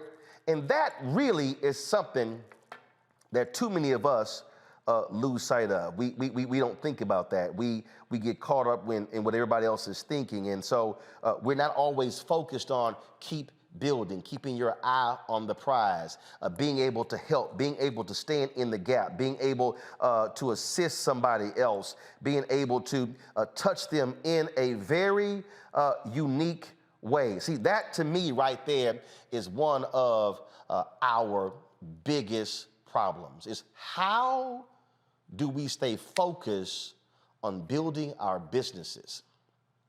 Over the weekend, matter of fact, I'm gonna see if I can find it. I had this fool who I forgot he was an alpha. Yeah, I forgot he was an alpha. But he had the audacity to tweet me and question me about what black folks need to be doing. And so he decided, he a black Republican. And I told y'all I don't mind black Republicans. Because, you know, I mean, it's all good. I don't mind them. I know a lot of black Republicans. I know black Republicans who do some very good things. But you always got folk who love to run their mouths trying to tell you what you should be doing. So check this here out. This brother posted this tweet. And he said, translation, white explanation, BNC didn't spout enough white supremacist rhetoric to attract Agent Orange MAGA crowd and the companies that support that bullshit. For reference, see CNN, MSNBC. So the black Republican responded this way, John Burnett. This is what he said. He said, your mentality is the reason why BNC and Roland aren't on air now. This is what he said, Julian Avis in Amakongo. He said, we need to talk about real black empowerment, business ownership, diverse education, option outside of public schools, financial literacy, and investment, not just race 24/7. Now, y'all, it was a Sunday, and I was trying to rest and relax. But you know I can't have stuck on stupid fools just sit here and just say dumb stuff. So I just then had to unleash on this whole fool because I had to break it down to him. I said, it's interesting. You first of all said I'm no longer on the air. I said, I've been on the air for 3.5 years. 5 days a week, live. I said, it's interesting that we launched Black Star Network in September 2021, and we launched 4 new shows in February. I said, it's interesting that you said that we should be focused on business, black businesses, when you literally are ridiculing a black business. I said, I find it interesting that you say that we should be, as black folks, focused on financial literacy when we launched Deborah Owens' show, Wealthy You. I said, I find it interesting that you said that we should be focusing on options outside of public school when my wife and I co-founded School Choice is the Black Choice. We have a segment called Education Matters every single Friday. I say it's interesting you say you should be focused on business empowerment when we have a marketplace segment every single Tuesday called Marketplace. We feature black-owned businesses. I said, I find it interesting you say we should be focused on black empowerment in business when every Wednesday we have a segment called Tech Talk when we focus on black folks in tech. I said, so literally everything that you say we should be doing as black people, we're actually doing. Oh, but when you said I'm no longer on the air, what you were really saying is that white validation part, you ain't got one of those networks. I said, brother, you can pull the app on your TV. That still means we're on the air. On the air has changed. See, y'all, some of y'all tweet me and they say, well, man, you ain't got to say nothing. No. Sometimes you got to let folk know that you're still building because the haters are always coming after you. That's also in Nehemiah 4. The haters were telling them, y'all can't rebuild the wall. Now, mind y'all, if you keep reading Nehemiah 4, after they show progress, that's when the haters say, oh, we got to stop them from building. Why am I saying that? Because you're going to have some haters who are trying to stop you from building. Whether you're trying to build your business, whether you're trying to build your organization, whether you're trying to build your department in college, you're going to have some haters. And let me be real clear, you're going to have some haters who look like you. You're going to have some haters who call themselves black power, but they are actually evil. You're going to find some folks who use the same language as the oppressor against you, but then claiming they riding with you. But just so y'all understand what happens when you are able to look your haters in the eye and show them that you really don't care what they think. I wanted to bring on someone because I wanted to ask her a couple of questions about what this whole issue in terms of, because, you know, HBCU students also go through this, where they deal with, you know, haters, folks who say, you know, you don't really go to a real school and stuff like that. So Sydney Ross is a student at North Carolina A&T, and I'm rocking A&T's stuff today. And so, Sydney, have you ever heard that people who question you going to a HBCU, who question why you should go into a white school, saying that if you went to a PWI versus A&T, you probably have a better shot at a real good job? Yes, most definitely. I remember back in high school, like on the last day of our senior year, we had this, what they call, like, all the seniors come in and they're dressed in their college attire or college paraphernalia. And I remember wearing this A&T baseball cap and an A&T t-shirt. And one of the teachers at my high school saying, okay, so don't be surprised when you come back here during fall break and you tell me that you've dropped out of school. And it was kind of like disheartening because, for one, you're basically like disvaluing my education. So, disvaluing your education, very interesting. So, Julian, Avis, and Omakongo, I want to show people what Black power, what Black ownership actually looks like. Sydney, you had gotten, didn't you win a contest? Yes. Tell everybody what happened. You won what, a national contest with Black News Channel? Yes. So the competition was with HBCU journalism programs across the country. And of the 30-something HBCUs that have journalism programs, only 4 students were selected from each of these universities, and I was one of the 4 that had been selected from North Carolina A&T.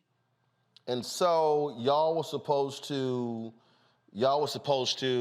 what? Have a paid intern with Black News Channel this summer, right? Right. And so what's up with that? What's the status of that? I had reached out to some of the BNC staff, and I haven't been able to hear anything back. However, I have talked with some of my professors who have been communicating back and forth with some of the staff at BNC who have pretty much said, yeah, it's in your best interest. Let's start looking at other options just in case this one just happens to fall through. Well, one of the people who's been helping you is David Squires. He's at North Carolina A&T. And that's how I heard about you. I heard about this internship program. And so, Sydney, this is what's going to happen.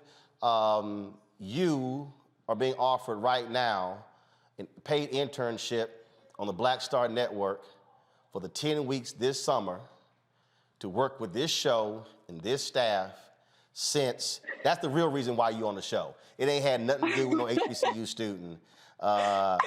So I hit David, and he said A&T. They said they will assist with housing. I said, look, if y'all can help her out, get her here. I said she can work with this show for 10 weeks this summer on this show to be able to fulfill your internship. Oh my goodness. Oh my gosh.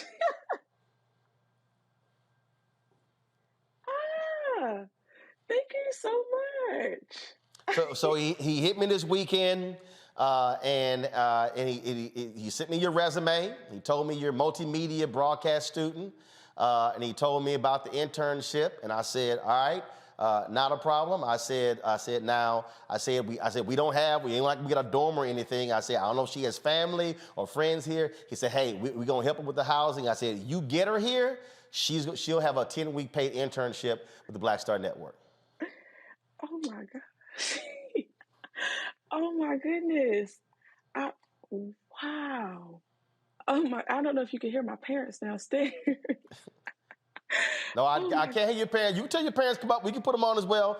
Okay. But I need everybody watching to understand this doesn't happen if you don't own.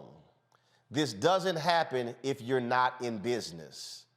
And so when David reached out, I served on the board of NABJ with David back when I was a national student representative. So we go back to 1989. And so when he told me that, I said, hey, we can make this thing happen. And so we are happy to do so. I've already called your chancellor, my frat brother, Chancellor Martin, Harold Martin. I told him, I made him aware of this last night, as well as Congresswoman Alma Adams, that we were doing this. So everybody kept the secret. So yeah, so what, that's your mama? Yes, my mom. My dad are coming around. Let me see.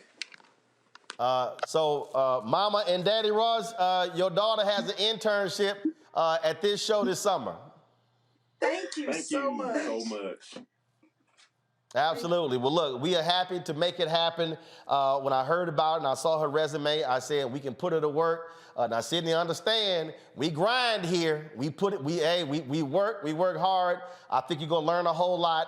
I think it'll be an exciting experience. And look, I remember when I was in college, I had a non-paid internship at CBS News in Dallas. I couldn't do it, but it was great because I ended up working at the Houston Defender, a black-owned newspaper, and that set me on the path. And so I think it's about creating opportunities, and this is why our people support us. This is why we fight for advertising dollars so we can be able to provide economic opportunities for folks like you. Oh my gosh, thank you so much. All right, so Carol will be reaching out to you. My producer will be working the things out, figuring out start date and everything. So you can rest easy. You now have an paid internship for this summer. Oh Lord, oh thank you so much. All right, looking forward to seeing you in the office. Thank you. All right, thanks a bunch. Y'all take care. Julian, this is why I keep telling people, this is what black ownership means. And Roland, I will reach out to you. I'm in and out of DC. When I come back this summer, I would like to take the young lady to lunch and just get an opportunity to get to know her. As you know, I used to be the president of the low school across the street. That would be Bennett College. But I am so proud of you, Roland, for doing that. Thank you. These are the kind of opportunities our young people need. I was about to start crying. I don't cry that much. Me too. But, I mean, just thank you, Roland. I mean, it's so important for our young people, especially in journalism where doors are being slammed, to have somebody like you open them up. You have been, what they say, you have been a good and faithful servant. You love the Lord. You lift us up. I'm not going to blow too much smoke up you because your head is already too big. But but I really thank you, Roland. The thing, Avis, and people come at me, man, you be going off on these folks about advertising. I'm like, look, CNN gonna have 5,000 people apply for internships. Fox News and MSNBC, and the reality is, those are not real internships. The opportunity to actually learn. What people don't understand, it was a non-paid internship at CBS News. But what I learned that summer, and I think I probably got $250 a month. I can't remember how much Sonny Masai Giles paid me. Maybe in $250. I don't think it's $250 a week. But because I also worked at Wendy's when I was in college. But what I was able to learn and what I was writing actually set me on the path that I was going on. And so if you never have a shot, you can't get it, which is why I'm trying to say to our black businesses, if you don't stay in business, you can't give nobody a shot. Absolutely. It's so important. And I have to say, as a second generation entrepreneur, I understand the importance of having a business and maintaining a business. My dad had his business for over 40 years, right? And employed not only all of his brothers, but employed dozens from within the community at a time in which it was, 50 times more challenging right now. And the Jim Crow South is when he started his business, to be perfectly honest. And, it's important that we are there as the anchor for our communities. BNC, as you know, was black facing, but it was not black owned. And this is why this type of work that you do is so important. And I would have to just add, I could use an intern this summer. I know that there are three other people that were supposed to have that. So if that's one of you, I would love to take on an intern for a paid internship this summer with my company. Please send your resume to concierge@media2millions, and I will have .com, concierge@media2millions.com, and I'll have one of my team members to reach out to you because we need to do this. And just as you mentioned, they need to be paid internships. So many of our brilliant young people get opportunities just like you had, but can't take them because they're unpaid. Yep. Personally, I've never missed a payroll. I don't plan on it. Okay. So I would love to be able to provide that opportunity to one of the three that remain, because if we're not there for us, nobody's going to be there for us. And that right there, Omakongo, is why I wanted to encourage people on the importance of managing your resources, not living above your means, not trying to floss, because when you're able to then manage your money, you can provide the opportunities. This is why when I ask people to give, I'm like, yo, this is what I'm talking about. When I'm talking about when we're going after these advertising dollars with these companies, this is why. The vision that I have, folks, is unlimited. I can tell you right now, if we hit $5 million in revenue this year, I can absolutely add 30 people. Reporters, editors, producers. Now, you just had 250 people lose their job at Black News Channel. So if we're able to get the revenue, we can literally build a Black-owned media company and literally hire those 250. Yep. But if we don't get the dollars, it doesn't happen. And so this is why this is so vital and important. Congo, go ahead. Well, man, first of all, your segment last week on BNC was a master class. You broke it down, and with you, Roland, it's never personal. It's all about the business and how we can build better, build Black better, period, bottom line. And everybody needs to see that. It's only 50 minutes, and I'll be sharing that as well. So that's number one. Number two, if any of those interns do have some social media skills, I could talking about a social media manager. I would love to talk to one of them.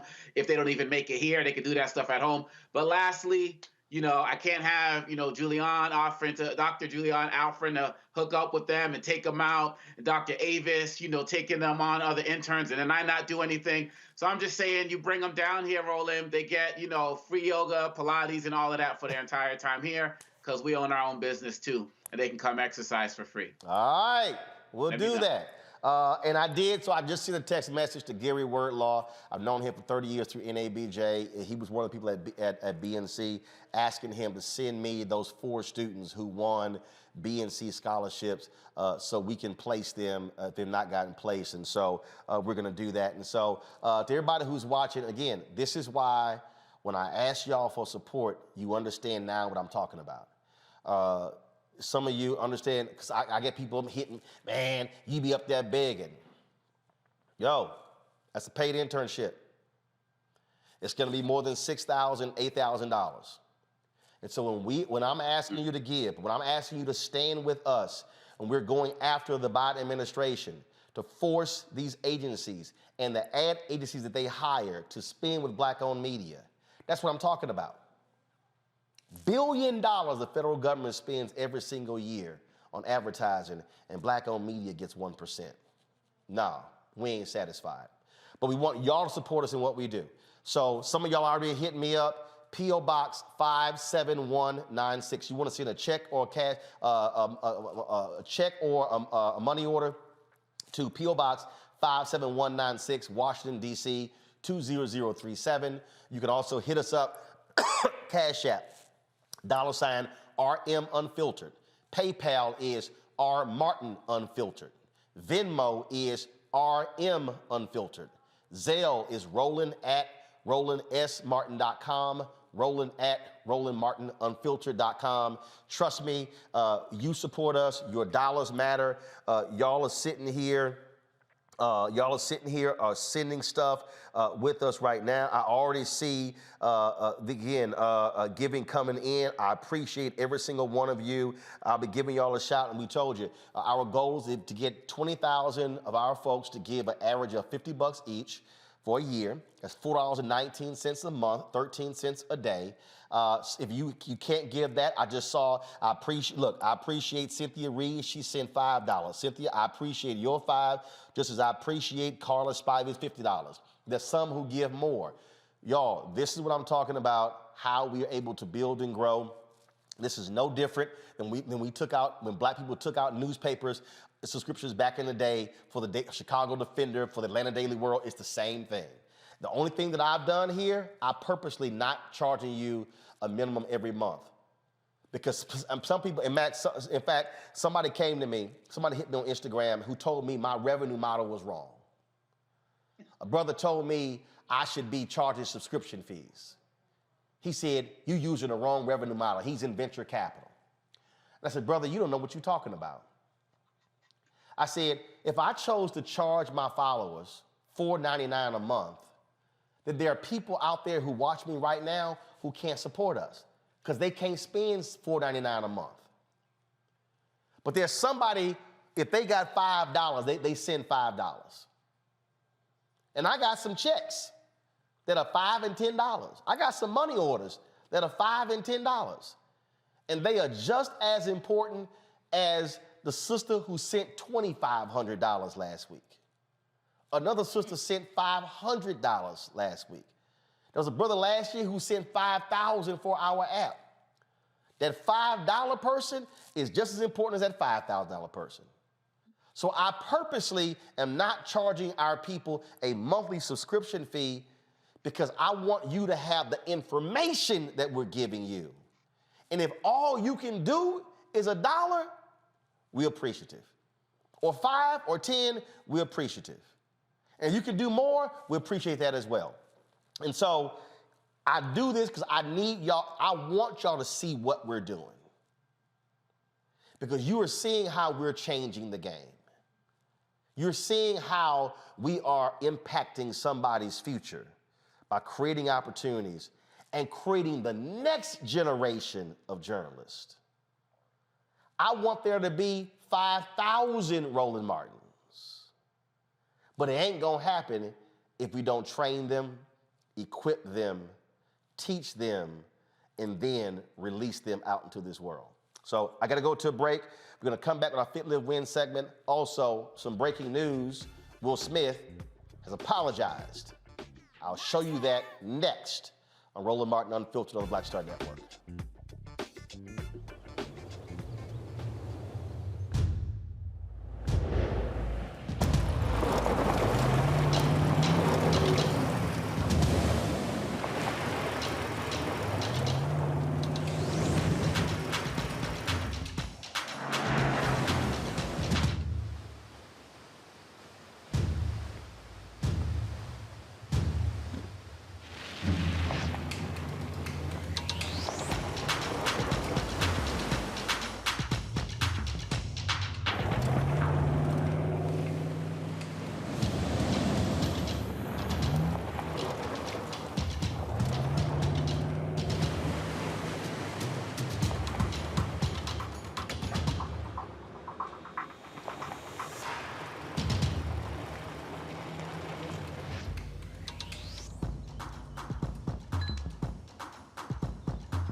What's up? I'm Dr. Ricky Dillard, the choir master. Hi, I'm Amber Stevens-West from The Carmichael Show. Hi, my name is LaToya Luckett, and you're watching Roland Martin Unfiltered.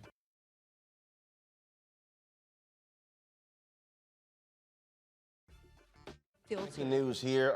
Actor Will Smith has apologized to Chris Rock for what took place last night at the Academy Awards. This is what he posted 38 minutes ago on his Instagram page. Go to my computer, please. Violence in all its forms is poisonous and destructive. My behavior at last night's Academy Awards was unacceptable and inexcusable. Jokes at my expense are a part of the job, but a joke about Jada's medical condition was too much for me to bear, and I reacted emotionally. I would like to publicly apologize to you, Chris. I was out of line and I was wrong. I am embarrassed and my actions were not indicative of the man I want to be. There's no place for violence in a world of love and kindness. I would also like to apologize to the Academy, the producers of the show, all the attendees, and everyone watching around the world. I would like to apologize to the Williams family and my King Richard family. I deeply regret that my behavior has stained what has been an otherwise gorgeous journey for all of us. I am a work in progress. Sincerely, Will. Omakongo, your thoughts? This is why as I said before, this is why I love Will and Jada. Class act, class personified. And this is how men handle situations. And I'm just so happy that that happened. And I think Chris Rock should come out and apologize as well, because I believe that when you target the alopecia part of it, that was over the top. But yes, Will Smith just shows why I've been so in love with what they've done for over 30 years. Avis? Yes, that was a very well done apology. And I appreciate that because we have all heard apologies that weren't really apologies, right? So I do appreciate the fact that he, as a man, took responsibilities for his actions, but also explained, hey, I was emotional because my wife was attacked because of her medical condition, as many of us assumed. And so I too am hoping here that Chris Rock steps up to the plate and reciprocates so that the two of them can not only mend this publicly, but hopefully they can mend it privately and move forward from there. Julian? It was very classy. It was classic Will Smith, actually. I'm very happy and very heartened to hear it. I heard what Obakongo said in the previous segment about this being painful. And it really is painful for Black America to see two of our best and brightest brawling on a stage. So I'm just happy for that. I'm happy that he mentioned the Williams family, and Venus and Serena are two of the most peaceful people I know. And so to loop them in there, I think is really good. What I would like to see out of this, though, Roland, is that these two Black men could have a conversation about Black women, about who we are, and why Chris Rock is so misogynistic, why perhaps also Will, I think we all talked about how he acted on behalf of his wife. I need to hear more brothers.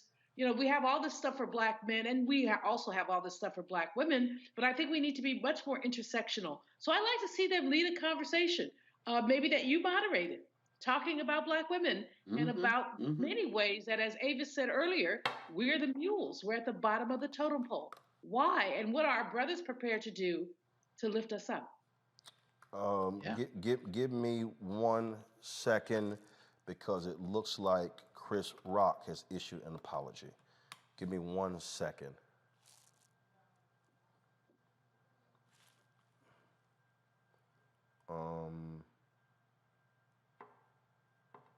I was just sent it. I'm trying to pull it up. It wasn't on his Instagram page. It may be on his. Okay. Right. So this, what was sent, is apparently a fake apology. That's why we checked. Somebody sent it out. I'm looking on, because there's nothing on his Facebook page, nothing on his Instagram page. So folks, if y'all are posting anything about Chris Rock apologizing, it is not true. So I'm literally on his Facebook page right now. The last post on his Facebook page was on March 9th. And then nothing on his Instagram page. So no, there's nothing from Chris Rock apologizing what happened last night. So if y'all are sending it around, don't, because it's not real. It's not real. It's not real. Well, I mean, here's, first of all, remember, Will just apologized, so we don't know if Chris is going to issue one. We don't know. We don't know. So if something is real, we'll definitely let y'all know. All right, folks. Fit, Live, Win. We're always talking about dental health. We had a conversation last month. Dr. Johnson is back again from this month. So, Doc, what you got for us this time about our dental health? Good evening. How are you? Great. Good. Shoot. I'm just here, ready to answer any questions that you have. All right. So we talked last time. We were talking about your dental care. We were talking about flossing. We were talking about brushing, all those different things along those lines. For the first question is, when it comes to children, what must we be doing when it comes to our kids and their dental health? Is it once a year? Is it twice a year? Is it once every quarter? How do we deal with their dental health?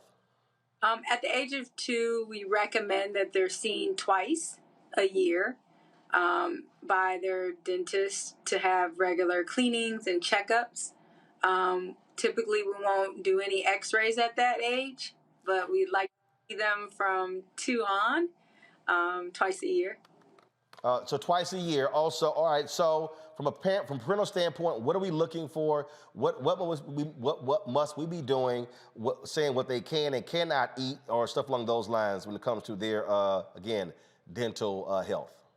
So as a dentist, we'll look for patterns of, like, if they have early decay, we'll look at their hygiene, what the parent is doing while they're a toddler. So we're instructing them on the correct way to brush their teeth, making sure that they're eating healthy foods. A lot of our pediatric patients are overwhelmed with processed foods. It's kind of like a trending thing, the chips, cookies, and just the access that our kids have to processed food. It's hard as a dentist because you don't want to spend a lot of time lecturing, but nutrition is really the key to having your children's teeth healthy. And we got to remember as parents that our mouths are the gateway to our body. So if we're not feeding our kids healthy food, if we're just feeding our kids food for convenience, those types of foods tend to destroy the enamel on their teeth, and then you're going to have early childhood decay, and then these children are going to have treatment very early in life. I see a lot of pediatric patients in my practice where we're removing baby teeth that have only been in their mouth for a few years. So we have to do better.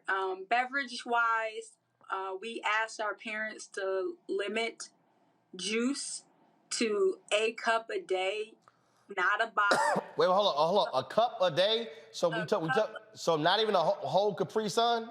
Nah, that's terrible. What we're looking at, look at the packaging on some of these beverages, right? And so the consumption for an adult is like, what, 20 to 30 grams of sugar a day? Right. But we're giving our kids that in one beverage. It makes no sense. So, all right. So let's see here. We got some Congo. You got a question for Doc about dental care. Well, first, Dr. Johnson, whenever you're on, I feel like I try to mumble a little bit because it's like your teeth are so perfect. I'm like, people can't see mine, see yours.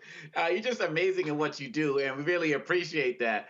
My daughter has braces, and I want to know what your thoughts are on braces for adults. I know like a decade ago, everybody was talking about Invisalign. Is that still the thing? Are there other products out there that adults should consider if they don't have the patience for regular braces that kids get?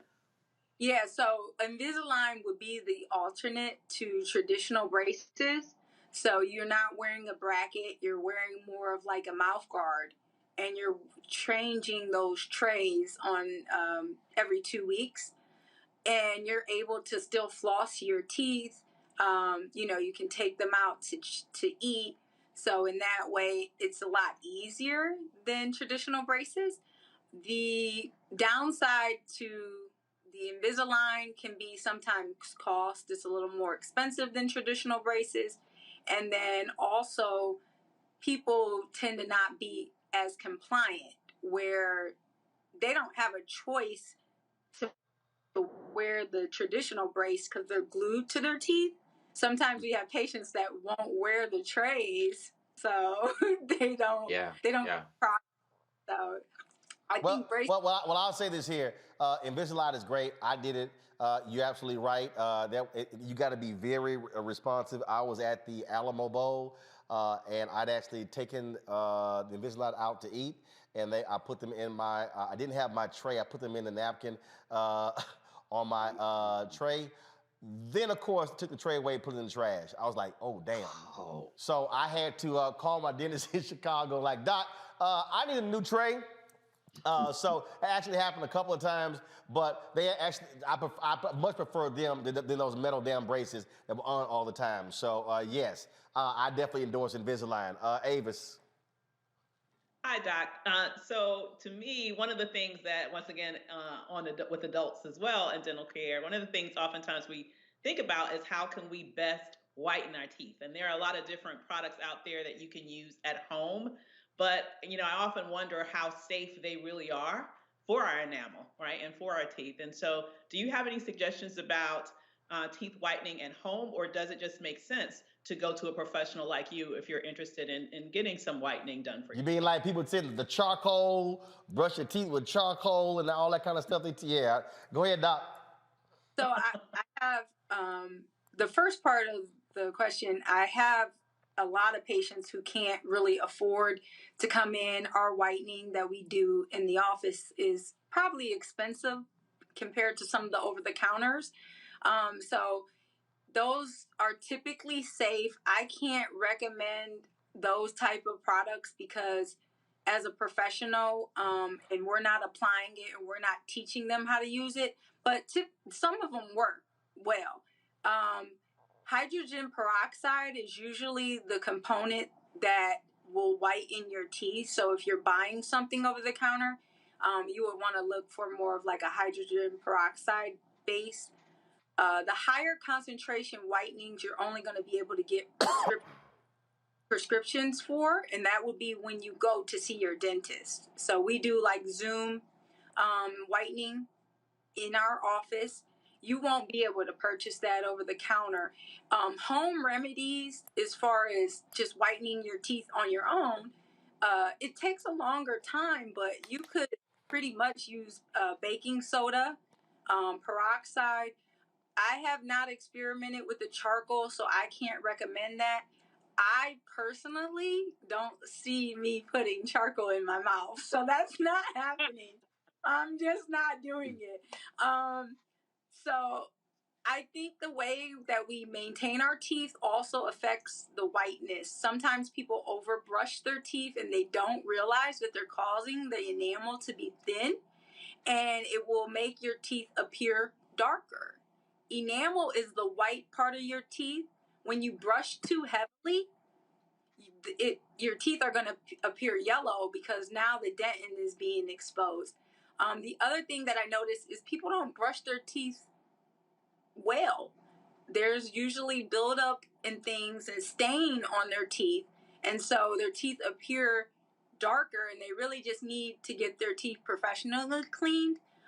Also, you notice those dark fillings that people have in their teeth. That will make your teeth appear gray and dark. You can get those removed to make your teeth appear whiter.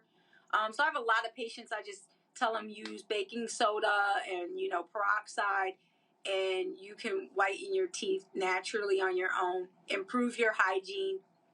Watch what you're eating and drinking. Our diet over time stains our teeth. So if you're drinking coffee every day, if you're drinking tea every day, cut back on those things and you'll notice that your teeth will look whiter. All right. Now, if you're drinking tea, let's say Snapple, do you drink it out of the bottle or with a straw? Well, if you're using a straw, typically you're bypassing your teeth, right? Versus like drinking it, you're bathing your teeth each time. So there's like this thing with the patients who still drink coffee. They'll like use one of those hard plastic straws to bypass their teeth, so they don't have to whiten their teeth as often. Okay. All right. Got it. Juliana, you last. Yes. First of all, Doc, you are perfect advertisement for your occupation.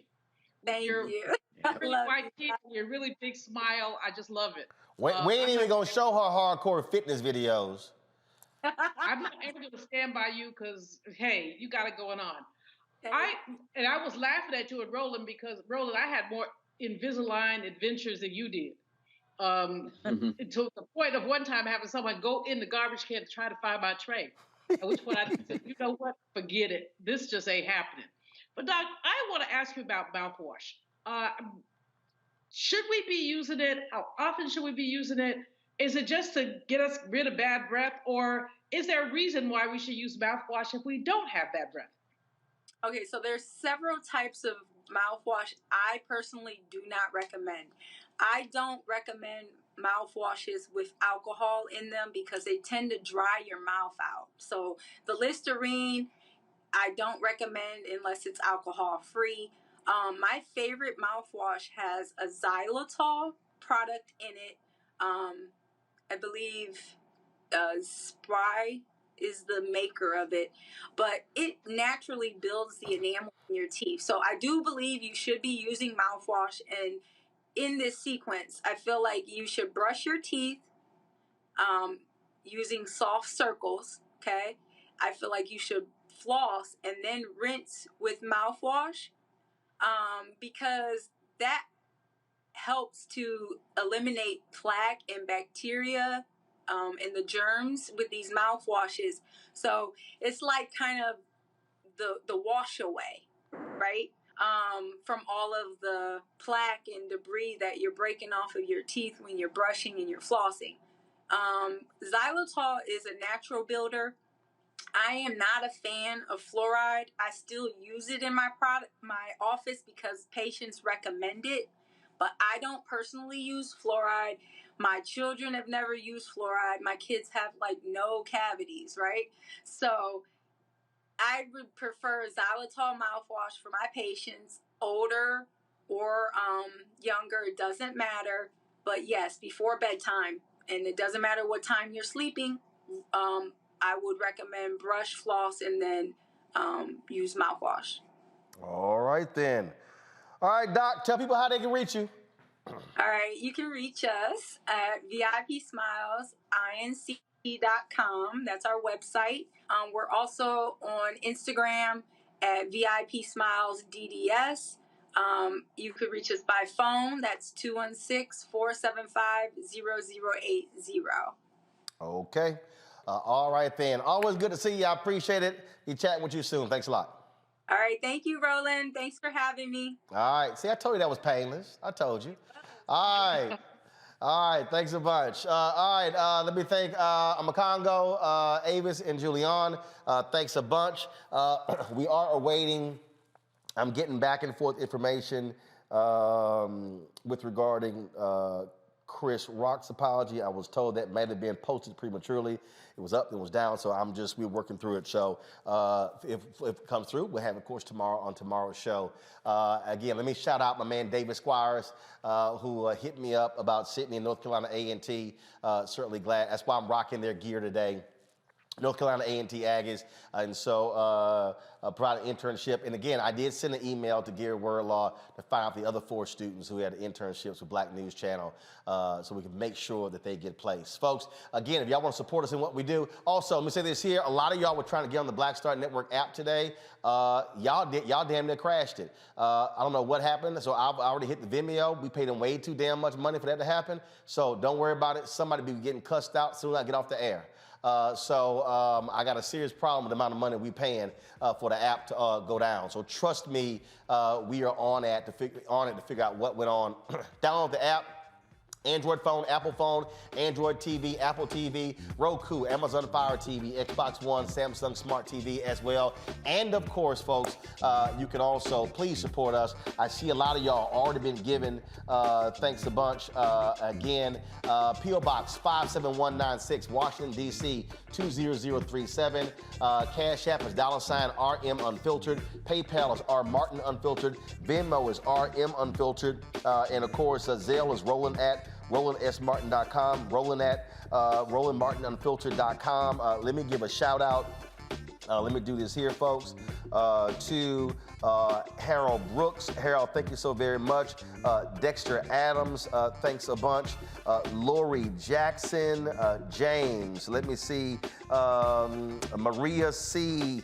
Krias, Priscilla Smith, Terry Brooks, Eldred Hightower, Tanya Donaldson, Don Williams, Varda Pleasant, Indami, Lakeisha, Jarek, Philip Gant, Graylin Brannon, Aaron Brock, Anthony Mosley, Joseph Margolis, Barbara Welch, Phyllis Bell, Chappella, Lazandra, Damon A. Morgan, Mark Brooks, Sherry, Byron Wyatt, Colette, Dorian Hilton, Victoria Kajini, Robert Bradley, Charles Berry, Krista Burnett, Pink Me Up, Anthony Stevenson, JoJo, Samoto Dabney, Michael Johnson, Addie Wilson, Carla Spivey, Cynthia Reed, DKP24, D. Henderson, Christopher McCoy, Karen Drew, Joan Warren, Clifton Hubbard, Jacqueline Crawford, Cheryl Bass, Sophia Newton.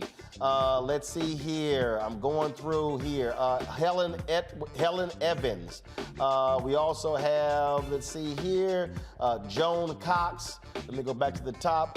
Reginald Holly. I appreciate all the folks who literally gave during the show. I gave all of y'all a shout out. Again, if everybody, if you give, when we go off the air, trust me, I'll give all of y'all a shout out tomorrow right here on the show. If y'all want to help us pay for Sydney's internship, again, hit us up. P.O. Box 57196, Washington, D.C. 20037. Cash App $RM Unfiltered. PayPal is R Martin Unfiltered. Venmo is RM Unfiltered. Zelle is roland@rolandsmartin.com. roland@rolandmartinunfiltered.com. Every dollar matters. Boom. And let me thank Connie Fitzgerald. You just posted. Connie got in under the wire. And let's see, Harold Brooks, Daisy McDonald, Josephine Kiyamo, Jeanette Boone, Bridget Robinson, Melody Robinson, Trevin Johnson, Adrian Parker, Robbie Morganfield, Andrea Green Flowers, James Jennifer, and Connie Fitzgerald, all of y'all on PayPal, so I appreciate that. That's it, folks. I'm going to see y'all tomorrow right here on Roland Martin Unfiltered, Black Owned, Black Star Network. How?